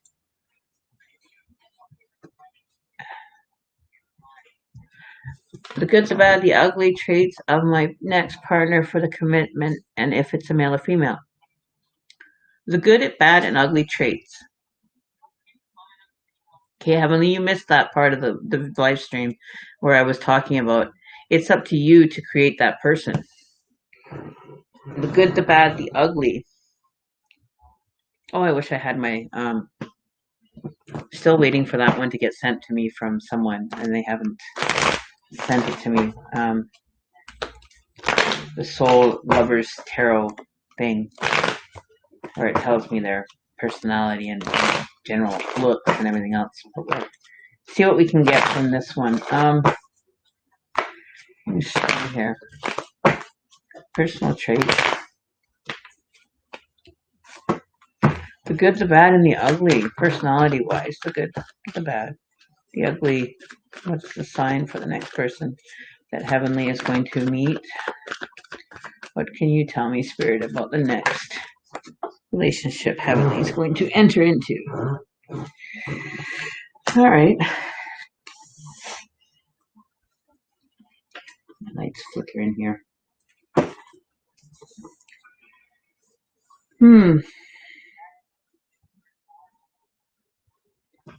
Hang on, let me just fix my light here.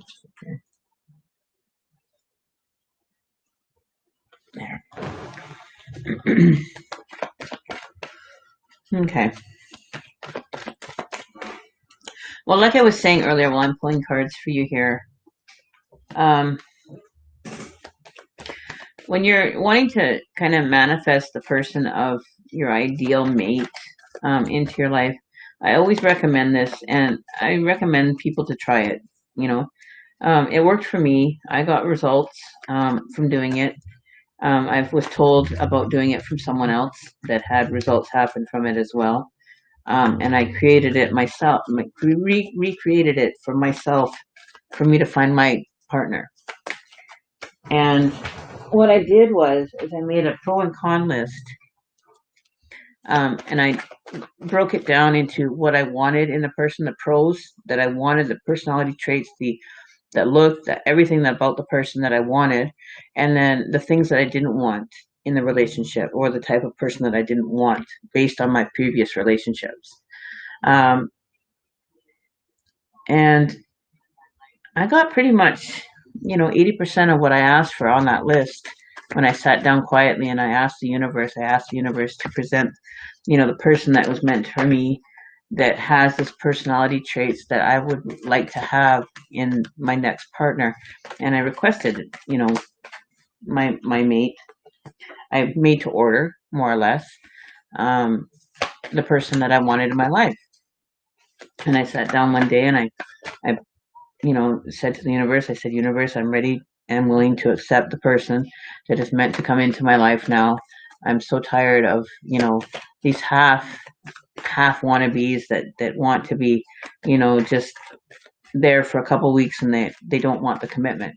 I want somebody that wants to be committed, and I'm ready for that commitment now to come into my life.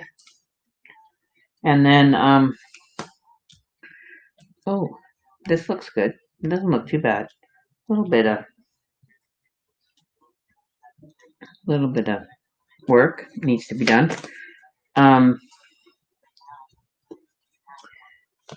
And I ended up getting the person that, I'd pretty much written out on my list. And I had probably 80% of it, or 20% of it was, stuff that needed work on, or that I had not mentioned.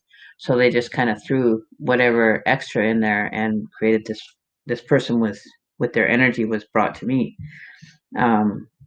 There's, did someone do a spell on you?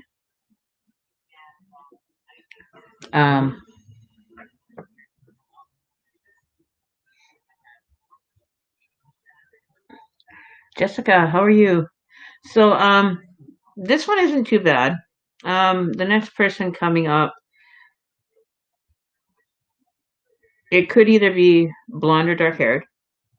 I'm getting more blonde than dark hair. Fair skinned. Um, Actually, no, I'm getting more dark than blonde here. Sorry. Dark hair, kind of.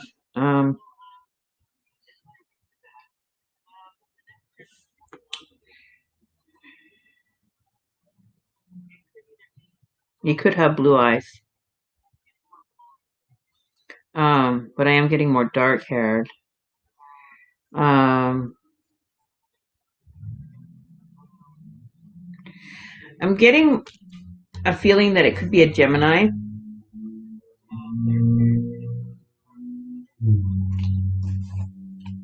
Oh no, sorry. Let me see here. I've got Pentacles, Cups, Swords, and Wands. So I would have to say that they're going to be more Earth sign. It could be an Earth sign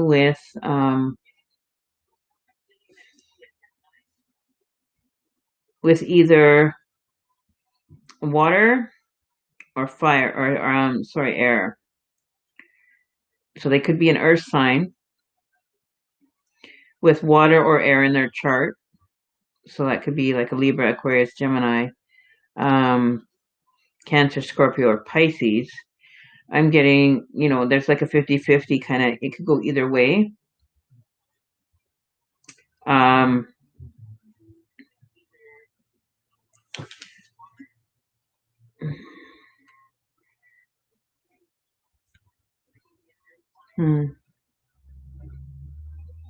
It could be, no, it could be more.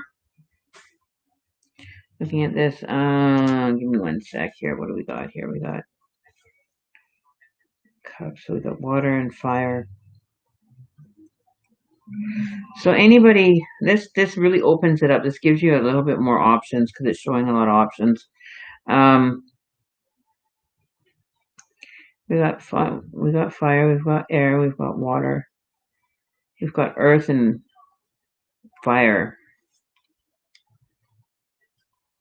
We got water, fire. So water, fire. So water and fire are the more prominent. Forget the air. Air is not as prominent in this. It's more fire. Fire's coming in more stronger. We got 3 fire, we've got 2 water, and we've got 1 air. So it could be fire with earth sign, because we've got 3 fire out of 8 cards. So 3 of the 8 is fire, 2 is cups. So it could be a fire with water sign or a fire with earth sign.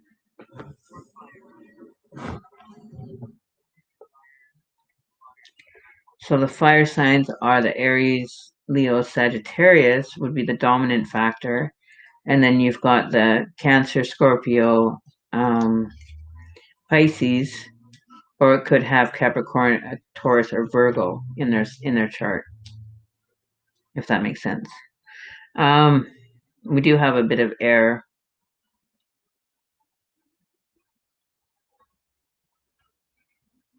But yeah, definitely fire would be the prominent sign.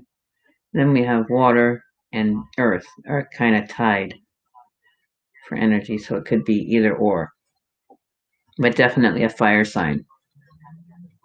Does that help? um, and I would say dark hair, darker complexion. Not fair complexion, it'd be darker complexion.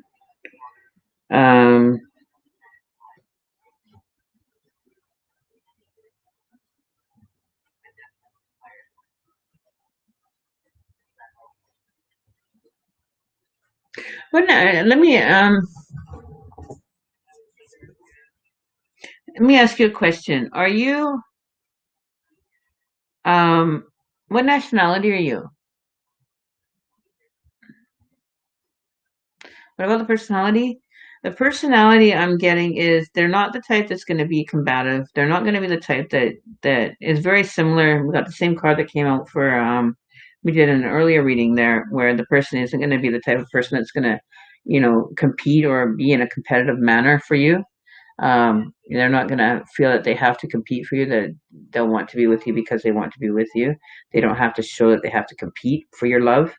They won't compete for your love. It's you either want to be in the relationship or you don't.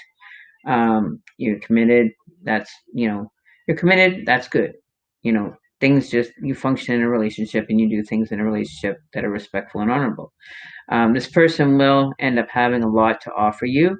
They may be very well set, very secure financially, secure within themselves. They have a lot of different interests, a lot of different hobbies. They have a lot of, they're not very closed minded. They're very open and they like to express, they like to share, they like to give. Um,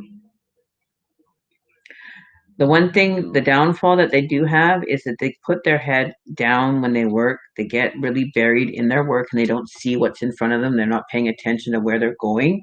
They get buried into their work. They'll put their head down and they're really hardworking and determined to get things done. But they get blinded. They're not seeing what's in front of them. They're looking down, so they're only seeing what's below them, not where they're headed. So they have to remind them to keep their head up and keep paying attention to where they're going. So they may not pay attention a lot.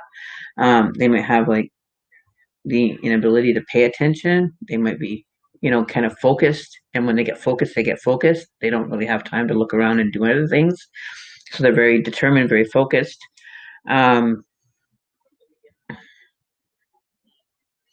They do have a lot of support around them, but they're not requiring that. Like they're very set, and they are, they don't really have a lot of opposite directions or any major directions they're going in. They're kind of set in their ways and kind of, forward planning, but they get very tunnel vision.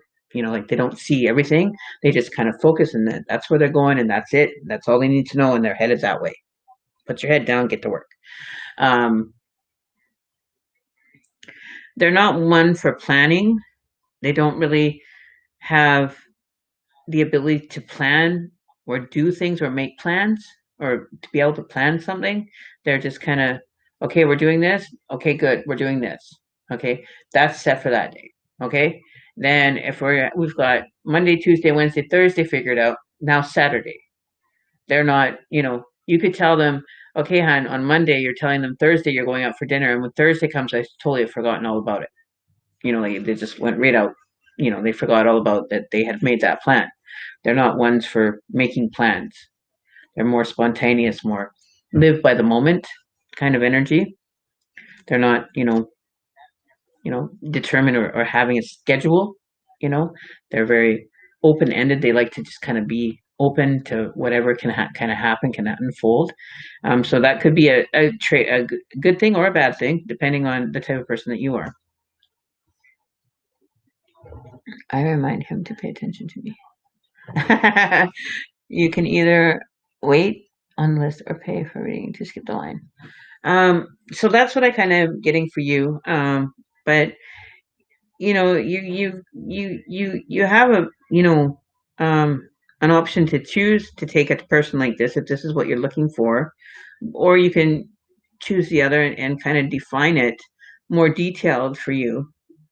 But that's just kind of a general kind of what is kind of coming towards you, or what could possibly be the next potential relationship, depending on how far you want to go with it, or if this is something that you want. This is kind of what's lined up for you. So that's kind of what I'm getting for you. Um,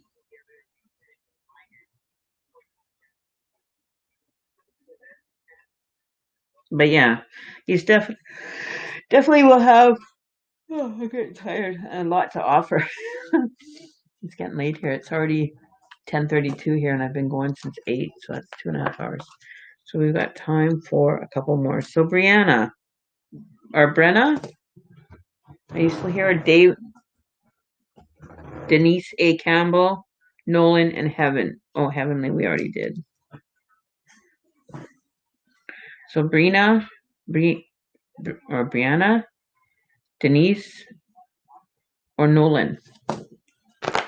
I know it's getting late for some of you guys, and I don't know who's here. So we've got time for a few more here. Brianna, hope it's just in. Because we've got people waiting on the list, I would like to have. And then we have Nancy Torres, Toro, Chrissy Chandler, and Jessica Ramadi. Okay, Nancy, can you put a pause on that list? There's no more. I'm not taking any more names because I'll be here forever here. Yes, please close the list, Nancy. Okay, so we'll do Brianna, and then I'll go to the YouTube side. Let me write these names down. So we have Nancy, Etoro, and then Chrissy Chandler.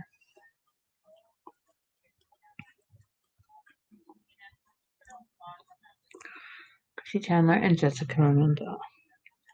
Jessica. Okay, so we'll do those ones.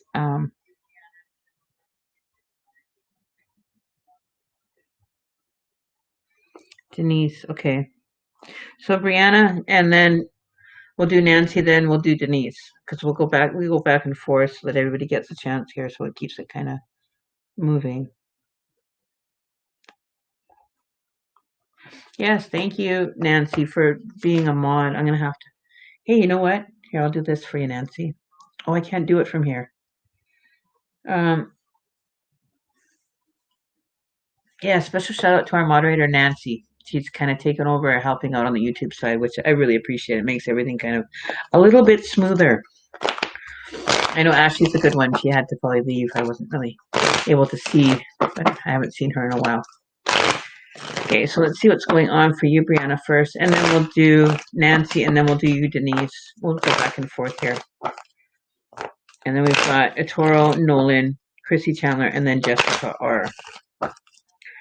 So that is the list for now. So it goes Brianna, Nancy, Denise, Etoro, Nolan, Chrissy, and Jessica R. That's how it will go. Okay, so what was your name? I am having a hard time choosing a career. I'm in college and being pulled in 4 different paths. Okay.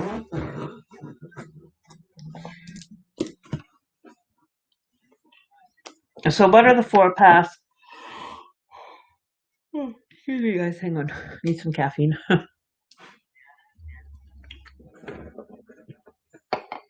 Lisa Patel, good night. Are you going, Lisa? Okay. Well, hopefully next time you can tune in a little bit sooner and get on the list a little bit earlier, where you can get a reading. I'll be on tomorrow night. I do a Friday night every week for sure. I just did the one special one tonight because I got the new cards. So I did a special one tonight. Right now it is 10:35. So Jessica Ramdial, you're probably looking at 15. I could be here for at least another hour at the rate I'm going. Okay, so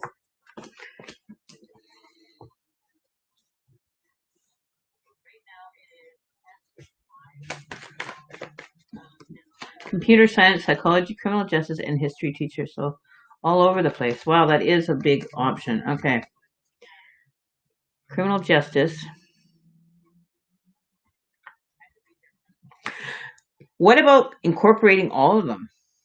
Or at least incorporating 2 of them, 3 of them into one. The computer science, psychology, and criminal justice could be all combined into one. And be a forensic person that deals in forensics. You could do computer science, psychology, and criminal justice. You could get into like forensic pathology or criminal justice in that sense. History teachers kind of out there. That's kind of, I feel that history teachers kind of in left field, and computer sciences, psychology, and criminal justice can all kind of be incorporated together. History teacher is kind of over in left field. I don't feel that it kind of incorporates with anything that you have going on over here. But I see that computer sciences, psychology, and criminal justice can all be incorporated. You could be getting into like the forensics or forensics is what I'm kind of hearing with you, is you could apply it all into forensics is what I'm hearing.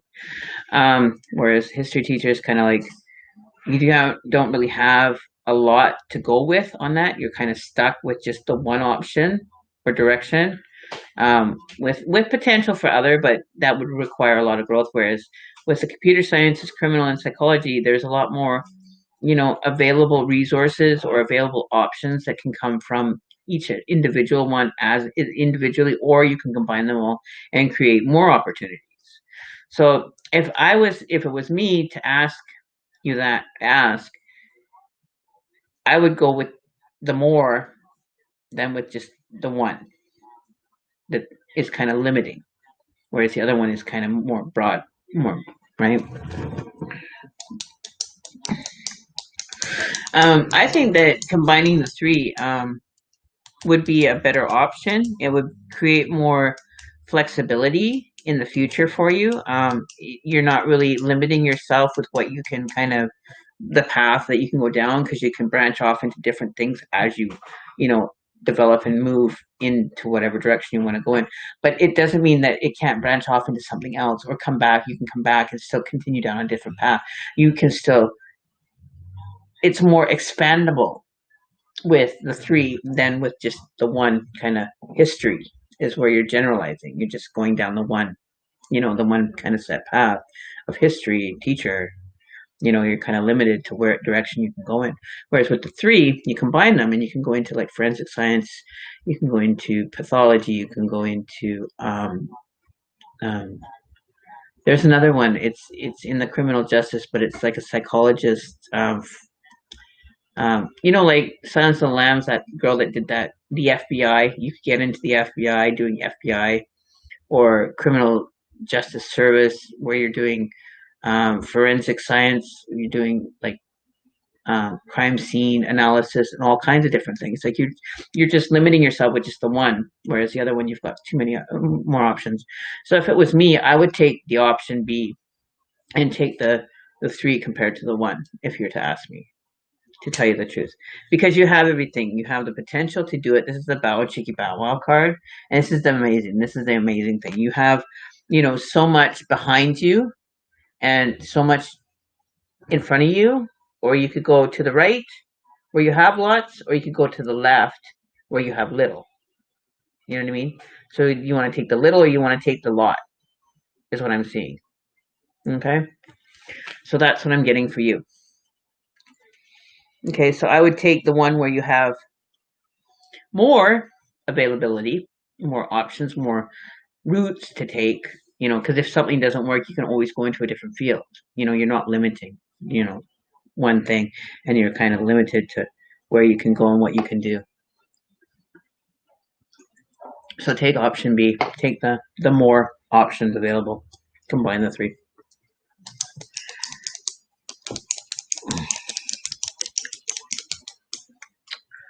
Good morning, Finny. I'm not taking any more names, Finny. Sorry, love. I am done. I am on my last few people. So, Brianna, I would take the more, I don't think it's,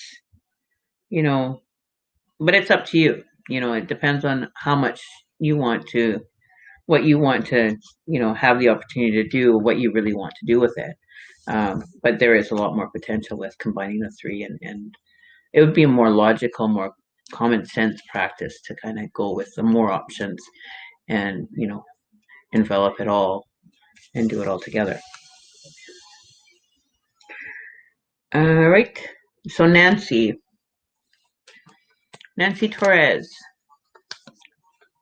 question please. And then Denise, you'll be next after.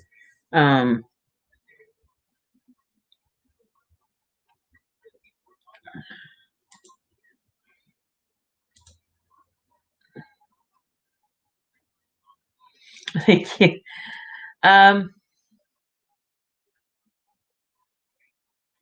Well, I think you will. I think once you get your foot kind of in the door and you get more involved in it, you have kind of an idea where you're going.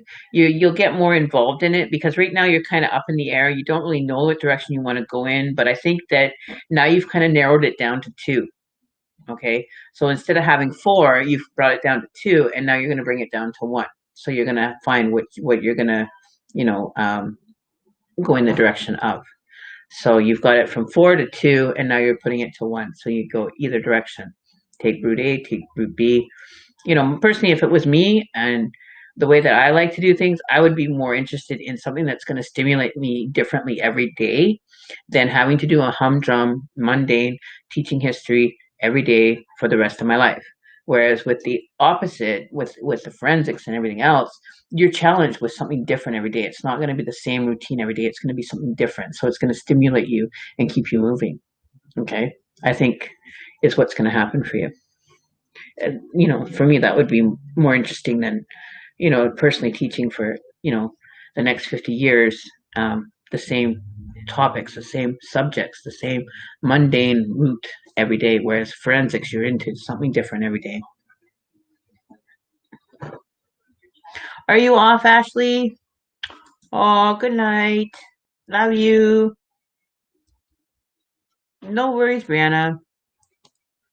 Anytime.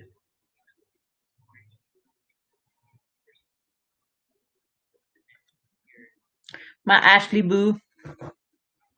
My Ashley Boo is going to bed. Thank you, Ashley, for helping out tonight. I appreciate you, love. You're always a good job. You always do a good job. Ashley's one of my mods. She's an amazing little moderator. I love her. I've known Ashley for, well, I've been doing this on YouTube for, 2 years now? Just under 2 years? Or just over 2 years?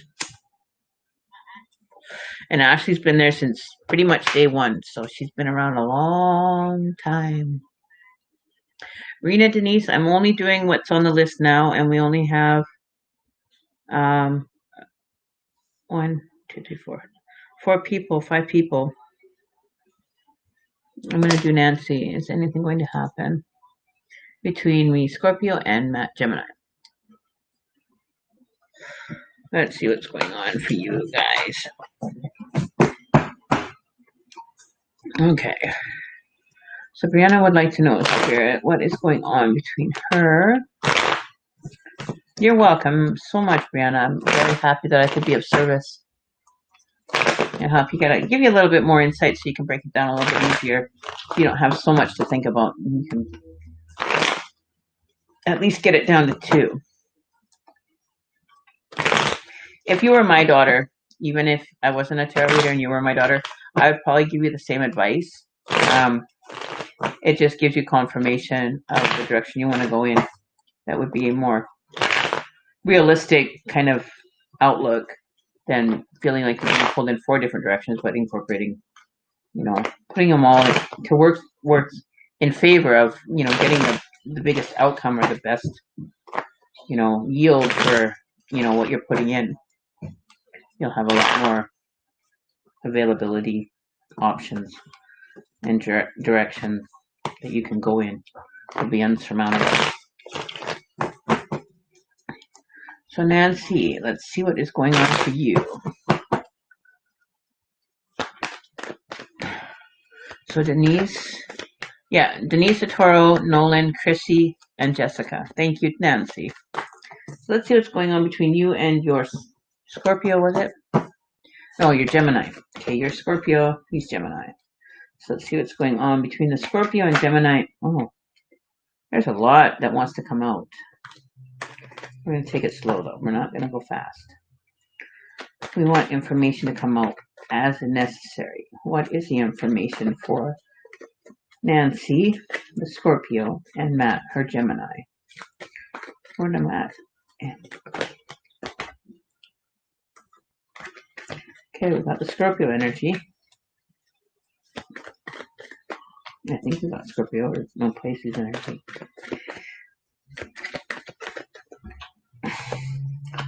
Okay, so let's see.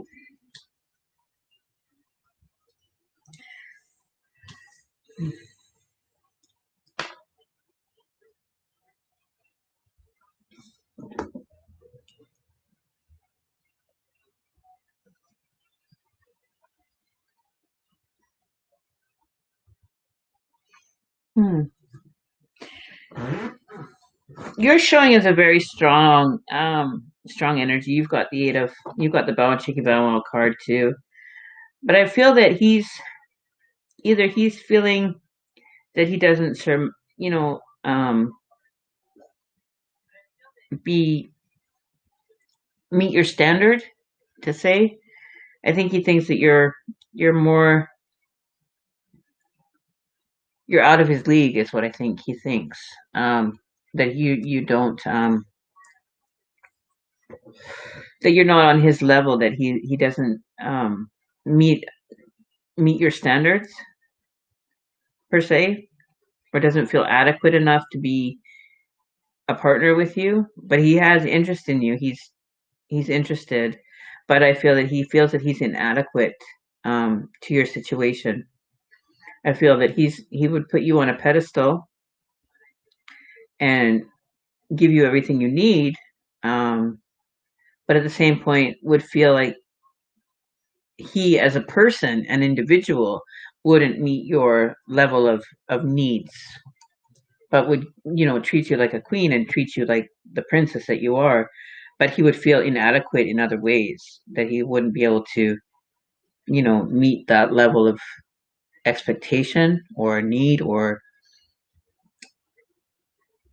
he might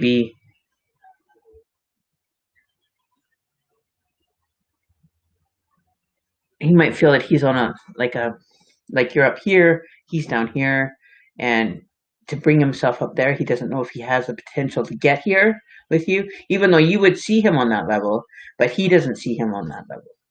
He sees you on a higher level than where he is, that he would have a hard time kind of jumping, like he'd have to,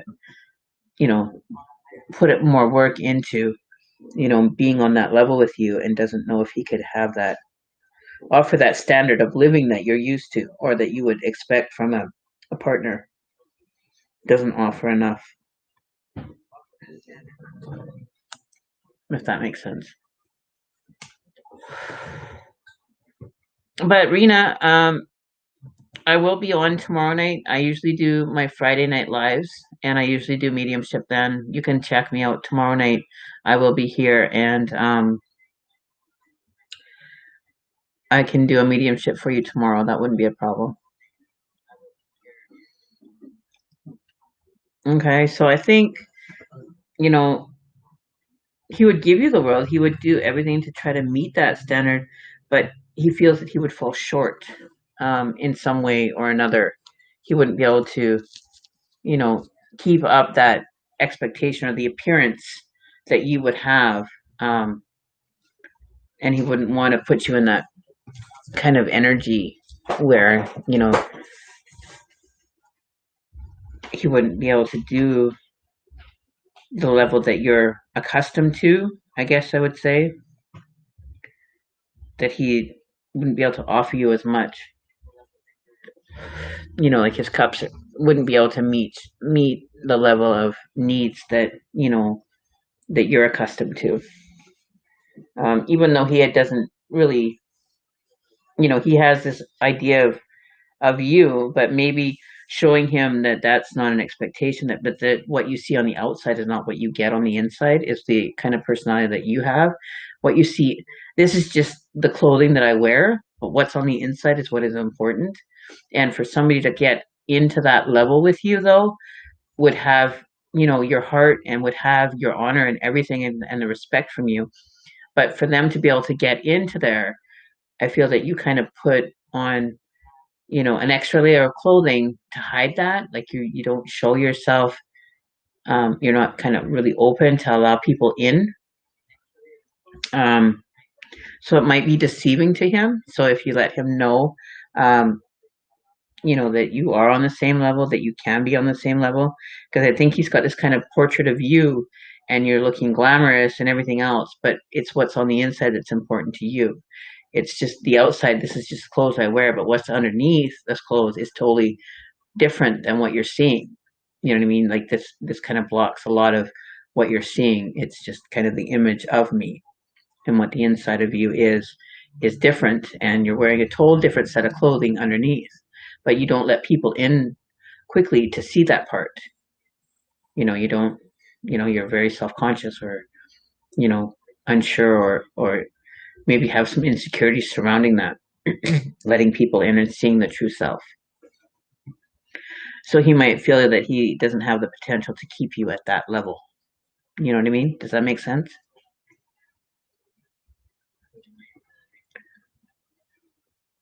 I saw him the other day and got mixed signals.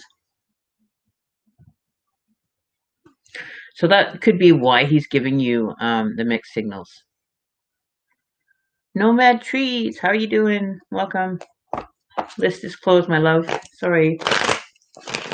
So I think that might be why, he doesn't get to see that true inside of you, the true self that you have, that you put a mask on, or you put on something over top to hide that version of yourself that you don't let a lot of people see, for whatever reason that is. I'm not sure. Jessica, hey. So that's what I'm seeing, that you could be getting the mixed readings from him, is because you may be giving the mixed readings in return. So Denise, and then Toro, then Chrissy, then Jessica. Oh, excuse me. Then Jessica. Jessica R soon. Okay, Denise. And thank you, Nancy, for doing the list for me as well. I really appreciate it.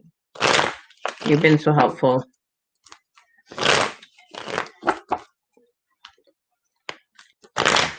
God bless you too, my girl. So, try to let him see the true self. Get him to see the real you, and let him know that this is not me. This is just the clothing that I wear, kind of thing. You know what I mean? Just give him a little bit of the look underneath it, the true you. Be a little bit more open, and give him a view of what you are and who you are. instead of, kind of putting on a facade or an image that's not really you. It's you, but it's not the true version of you. When will me and my husband's finances get better? With money saved in the bank and not have to worry about how we'll pay the next bill. Okay, let's see what's going on for your finances. What's going on, Denise, for your finances? What's going on for Denise and her husband's finances? Will it be Okay, well, we've got the Four Pentacles. So financial stability is coming. You will have financial stability, definitely. Possession protection.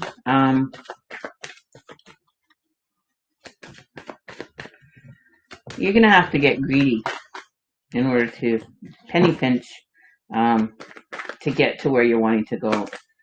So that might be adjusting your financial kind of endeavors, what you're spending your money on, the direction that you're using your money on. Because if you don't get greedy and you don't, kind of readjust your financial situation and really look at where you're spending your money and where you can take away from not spending your money and just kind of pull the purse strings a little bit tight for a while until you start getting it. Kind of some savings going. I don't think that it's going to happen to the point where you're going to be having a lot of financial stability if you don't. Because we have the Four Pentacles, but then we have the Ten of Pentacles, which is in reverse. So you won't get here without having to be, without the financial stability that you have, you're not going to achieve getting that final, that leg over to being able to do that.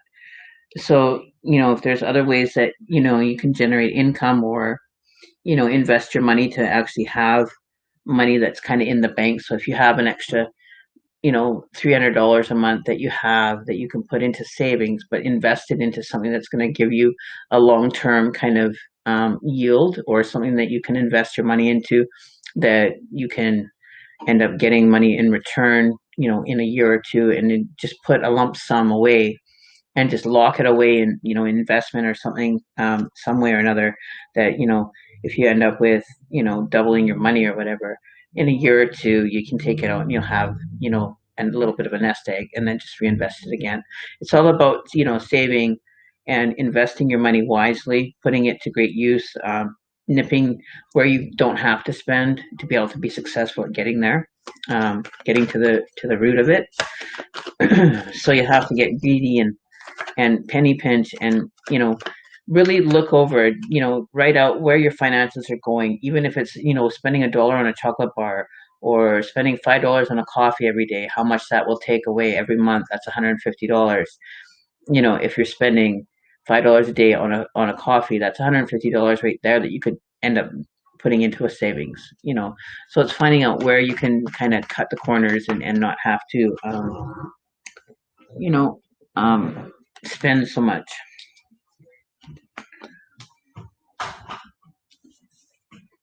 Okay. Nancy, I haven't seen him in about a year until a couple of days ago. Oh, really, Nancy? Wow. Huh. Well, I see good things, but I see that, you may not feel that you're on the same level.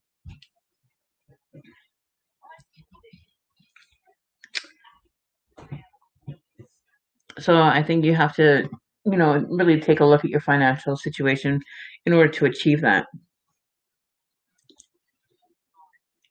But you do have the potential to have it, but you have to really focus right now and to be able to take it from a Four of Pentacles up to a 10 to be able to get there. You really have to, break your budget down and find out where, you're having excess money leaving without, understanding. Like I have the weirdest bank account that I have, and it says what it does is every month, like any purchases that I make, I will end up paying, so say I go out and buy something and it's $24.96, $24.96. It'll bump it up to the next one. So like $5.04 will get put into my account, and it will save. It'll lock it away so that, I don't even notice that it's gone. It's just automatically taken out of my account whenever I make a purchase, right? So I'm automatically saving money. And by the end of the month, you can end up having, $200 or $300 saved, and you haven't even seen it even leave, but it's being saved. Like, you can set it for like $2. It goes up to the next $2, and then whatever change gets put into your account. So it's automatically taken. So it rounds it up to the next, so $24, it would be $26. So whatever that amount and change would be difference would be put into my account and saved every month from all my purchases that I make throughout the month. So you end up saving that way. And that's through Tangerine. I don't know if you guys get that in the States or wherever you are, but it's through Tangerine that you can do that and can have that set up with your bank account. It's really cool. So give that a shot. Look into, better ways of being able to save your money, or,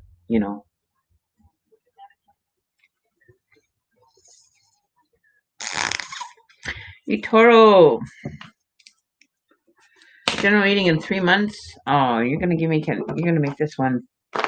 That's a 9-card spread. Okay, so let's see what's going on for you in the next 3 months or so. That's my question.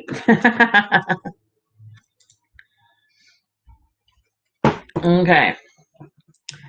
So can you be a bit more specific? Are you looking for love? Are you looking for finance? Are you looking career? Or are you looking just overall? Because we still have 2 people, and I'm getting worn out here.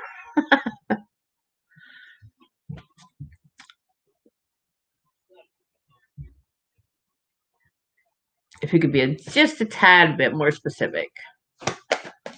Career and finance. Okay, so let's see what's going on career and finance-wise for a Toro over the next 3 months, please, Spirit. What's going on for a Toro over the next 3 months? What's happening for a Toro over the next 3 months in finances?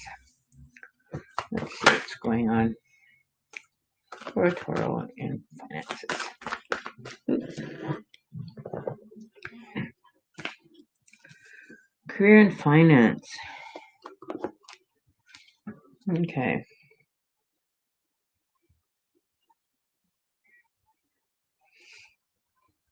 Well, there's definitely a decision that's going to be coming up for you surrounding your career or finances that is going to be having to be made. But there could be some blockages for why it's not working in a flowing manner. You might be hitting like, feeling like you're not advancing, or feeling that you're not moving forward. There could be some blockages in place there that are preventing that, or you could, that are preventing these decisions. It could be that you're kind of stuck on an idea, or stuck in a situation that really doesn't have an option of movement or a way to get out, that you'll be stuck in kind of like a stalemate kind of energy over the next few months, that you're kind of, can't move forward, can't move backwards, can't go sideways, can't go left, can't go right. You're kind of stuck with this decision. But it will end up freeing up the blockage. The blockage won't remain there for long. You will end up coming to a solution, or something will present itself to be able to get that movement forward, moving again, or to get the ball rolling again for you. But you might be just in a temporary stall of energy. Things might not feel like they're moving very quickly or in any direction movement. But know that won't last for long. The blockages won't stay forever, that they will alleviate, be due to a decision that maybe you end up making that will end up taking away, the blockages, because maybe that decision that you've been kind of maybe pondering over, or have been mulling over, or that hasn't been made available yet, is coming in for it to be made available. Do some pre-planning. Start making some plans, or making plans for direction, because I don't think that there's been a lot of planning for your future going on here.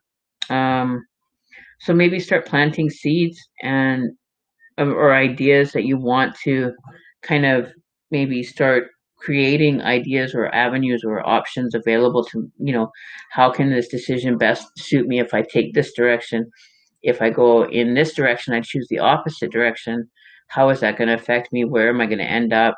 Is this going to be a better option for me? So I think that there could even be, with that being said, there could either be a change in jobs, or an opportunity for a change in a job, or financial change coming in for you.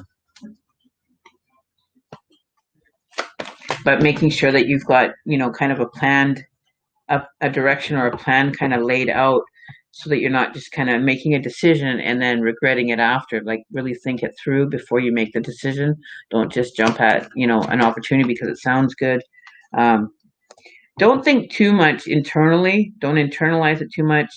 But at the same point, be logical and realistic with what you're planning, or the direction that you're wanting to go in. With the Hermit card being in reverse, don't internalize, don't go into yourself, don't kind of overanalyze everything. If it works out and everything kind of is a smooth flow, then go with it. If it's kind of, you're unsure, you get to one point and then you're kind of left being unsure again, then maybe you might want to rethink that direction or that path that you're possibly going to endeavor or go on to. But you won't find that the opportunities are presenting themselves right now, but there are opportunities on their way to get you out of that stuck or that stagnant feel of energy that you're going through right now. But the opportunities will present themselves. They may not be visible right now, but they will come into light. You may be blocking the potential options or opportunities maybe are coming in, and you're not paying attention. You're not aware of these opportunities, or being kind of, it's like you're kind of looking the opposite direction, and the opportunity was presented, and then you looked over and it was gone. Poof, like, it vanished into thin air. So be aware of what's going on around you. Make sure you've got your ear to the ground for whatever career opportunities that you want to advance. But there's not going to be a whole lot of options that are going to come flooding you at once, but there will be options that will become available. And you have to make the decision, or choose the direction that you're wanting to go in. If it feels like it's a good decision to make at the time, weigh out your options and make sure that that's the direction you want to go in before jumping on the chance. So really analyze and make sure that you want to head in that direction before you finalize the decision. So, like, if a person is guaranteeing you employment with good benefits and everything, make sure that everything is weighed out, and all the benefits are covered that you need, and everything is kind of in detail before you sign on the dotted line. For anything that, any decision you're making, really think it through and make sure that it's going to be beneficial to you, because you haven't really planned it out up until now. And that's where your downfall is not having a plan or a set kind of direction you want to go in. So make sure you're planting each point and making each decision so that you're achieving that line that you're wanting to go down, instead of going here, here, here, here, here, here, here, here, here, all over the place, and to get to that one point, instead of making a direct path to that point and making decisions that are going to lead you down that path, instead of going, well, I'm going to try this, I'll try this, I'll try that, I'll try this, I'll try over here, I'll try this and this, and then you finally get to the result that you want. You could have saved yourself a lot of time if you just would have thought it, planned it through beforehand. Alrighty. Okay. So Chrissy Chandler. And then Jessica. And then we are done for the night, guys. It's been another fabulous live stream. And don't forget to like, comment, share the video. Leave your review on the comment section of the video. I would greatly appreciate the feedback. So Chrissy Chandler, are you here? Chrissy Chandler. And don't forget to subscribe so you know. Nolan still has to go. Oh, Nolan, are you still here? I totally forgot about you, Nolan. Duh. Nolan. Are you still here? He's probably sleeping. He's out. He's East Coast. I don't even know if he'd still be awake at 2 o'clock in the morning. He's probably already gone to bed. Nolan, you still here? He's on the Facebook side. I think he's probably gone, though. Nolan? Nolan! He probably is already gone. It's 2 o'clock in the morning where he is. He's a regular of mine, so you can always get in touch with me. We're getting there soon, Jessica. You're very close. We're getting close to you, Chrissy. It's next, and then we'll do Chrissy Chandler, not Chris Morales. Chrissy Chandler. Chrissy Chandler. Chris Morales, you're here? Well, hello, Chris. Welcome. You're a little late to the party. And if Chrissy doesn't answer, then it's Jessica. And then we are done for another last stream. Another 3 hours. Woo! My live streams are always long. They're never short and sweet like some people. You know, some people just do like half an hour, do like 1 or 2, and then they're done. Like, I like to contribute my time and my energy. You know, give back. You know, have people enjoy and hang out, enjoy and chat, you know, socialize a little bit, you know, not, you know, 1 or 2 people and then I'm done. You know, I don't feel that that's, you know, because you're doing it for free, so you got to be quick and sweet and only do 1 or 2 because it's free. No, you give a bit more than that. Come on now.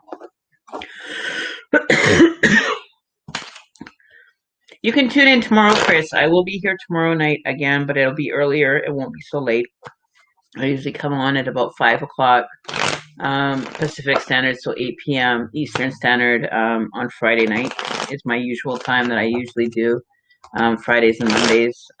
So if you want to tune in tomorrow, get there early because the list filters quick, or you can pay a donation and guarantee your reading for here. Or you can do the following. I totally forgot to have this on today. I had the chat going. So those are what happens when I do my lives. So tonight was just a bonus night, so no big deal. But check me out tomorrow. I will be happy to do a reading for you tomorrow if that's okay. So what is the future holds for me, Capricorn, Rising, Scorpio? Will he propose? Propose him. Okay, so Chrissy Chandler's not here, so she's off the list. So Jessica, last reading of the night, guys. Woohoo! Another 3 hours down. Wee-ha!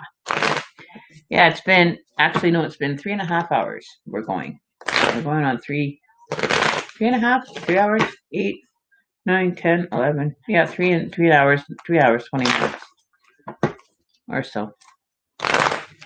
So that's about average. Excuse me. That's about average for my live streams. I usually do about 10, 15 people. I usually try to pump them a little quicker, but I always go a little bit more detailed, more in-depth for people on my live streams. All right, so Spirit, what's going on for Jessica and her partner, Randy? What's going on for Jessica and Randy? Will he propose to her soon? Do we have love and engagement parties in the air? Well, he's planting seeds. He's planting the seeds. He's thinking out his game plan. He's planning for the future. So we want to know a little bit more, Spirit. We want a little bit more detailed as to a timeline or a time frame when this seeds are going to be of harvesting time. When is the harvest going to happen to be able to have these seeds generate something for us here? Okay, so I got some cards that flipped over here. Okay, hang on here.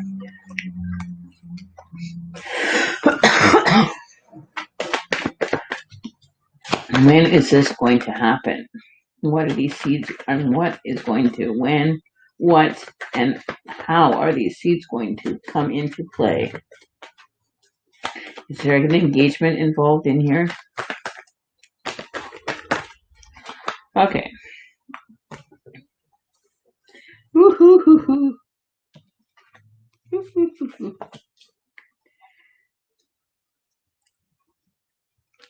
I would have to tell you that he only has eyes for you. He's determined to be with you. Um, it will be successful. Time frame for this to happen, I would say, would be the fall. I would plan for around the fall, September, October, November time. I think he's making the plans for that to be able to come into effect maybe for about September, October, November area, the fall season, maybe even Christmas. But definitely is wanting to take his position as a king with his queen. So there's no third parties. You don't have to worry about that. There's no other eyes for anybody else. He's only got eyes for you. He wants to be committed to you, tied to you.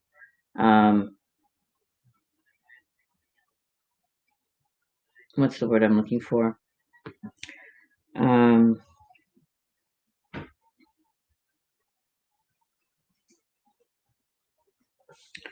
What's the word I'm looking for?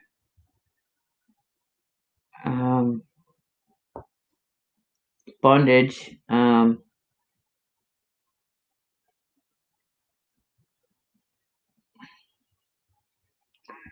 Like he wants to be tied to you, bonded to you. Like, how do you say it? What's the word I'm looking for? Commitment. Just we'd like to have his lifeline tied with yours. What's the word I'm looking for? I can't even think of the word now. But definite commitment. So I would say, plan for, the fall. But I think that he's putting plans into motion. He's making plans to, plan it out to make it sure that it happens. So I would shoot for probably, in the fall, mid to late fall. I would plan for that.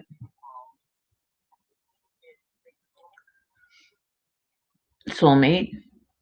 Soulmate, yes.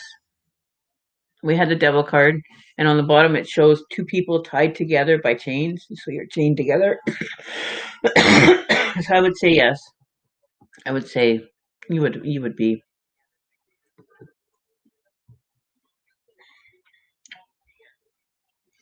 All right. So I would plan for about the fall season for something to come to light. Not guaranteeing that it'll be an engagement or a proposal, but there'll be something that shows up at that time that's going to make it more clear. Whether it be he's dropping more hints or he's, more committed, but there's going to be something that happens that's going to, kind of envelop or develop that is in the development stage that's going to come to light in that time. So have some expectation for September, November, so 3-4 months away. But definitely something is in the planning stages. And his birthday in October. Oh, well, maybe there's something surrounding that. Something is definitely happening, and that is afoot. There's something afoot in his mind and what he's planning. He's definitely planting for the future. He's planning, planting the seeds for a good harvest, to see what comes of it. So be on your best behavior to make sure it happens. Don't be messing up nothing. All right. Okay. So we're done for tonight, guys. I love you. Welcome. And thank you so much for tuning in. It's been a blessing doing readings for you guys, and you guys are just awesome. And don't forget to like, subscribe, comment about your reading. It's always great to hear feedback. Just comment below the video after the video is done, and I will see you guys all tomorrow. You guys have a good night and take care of each other. Love, peace, and light, and have a fabulous Thursday.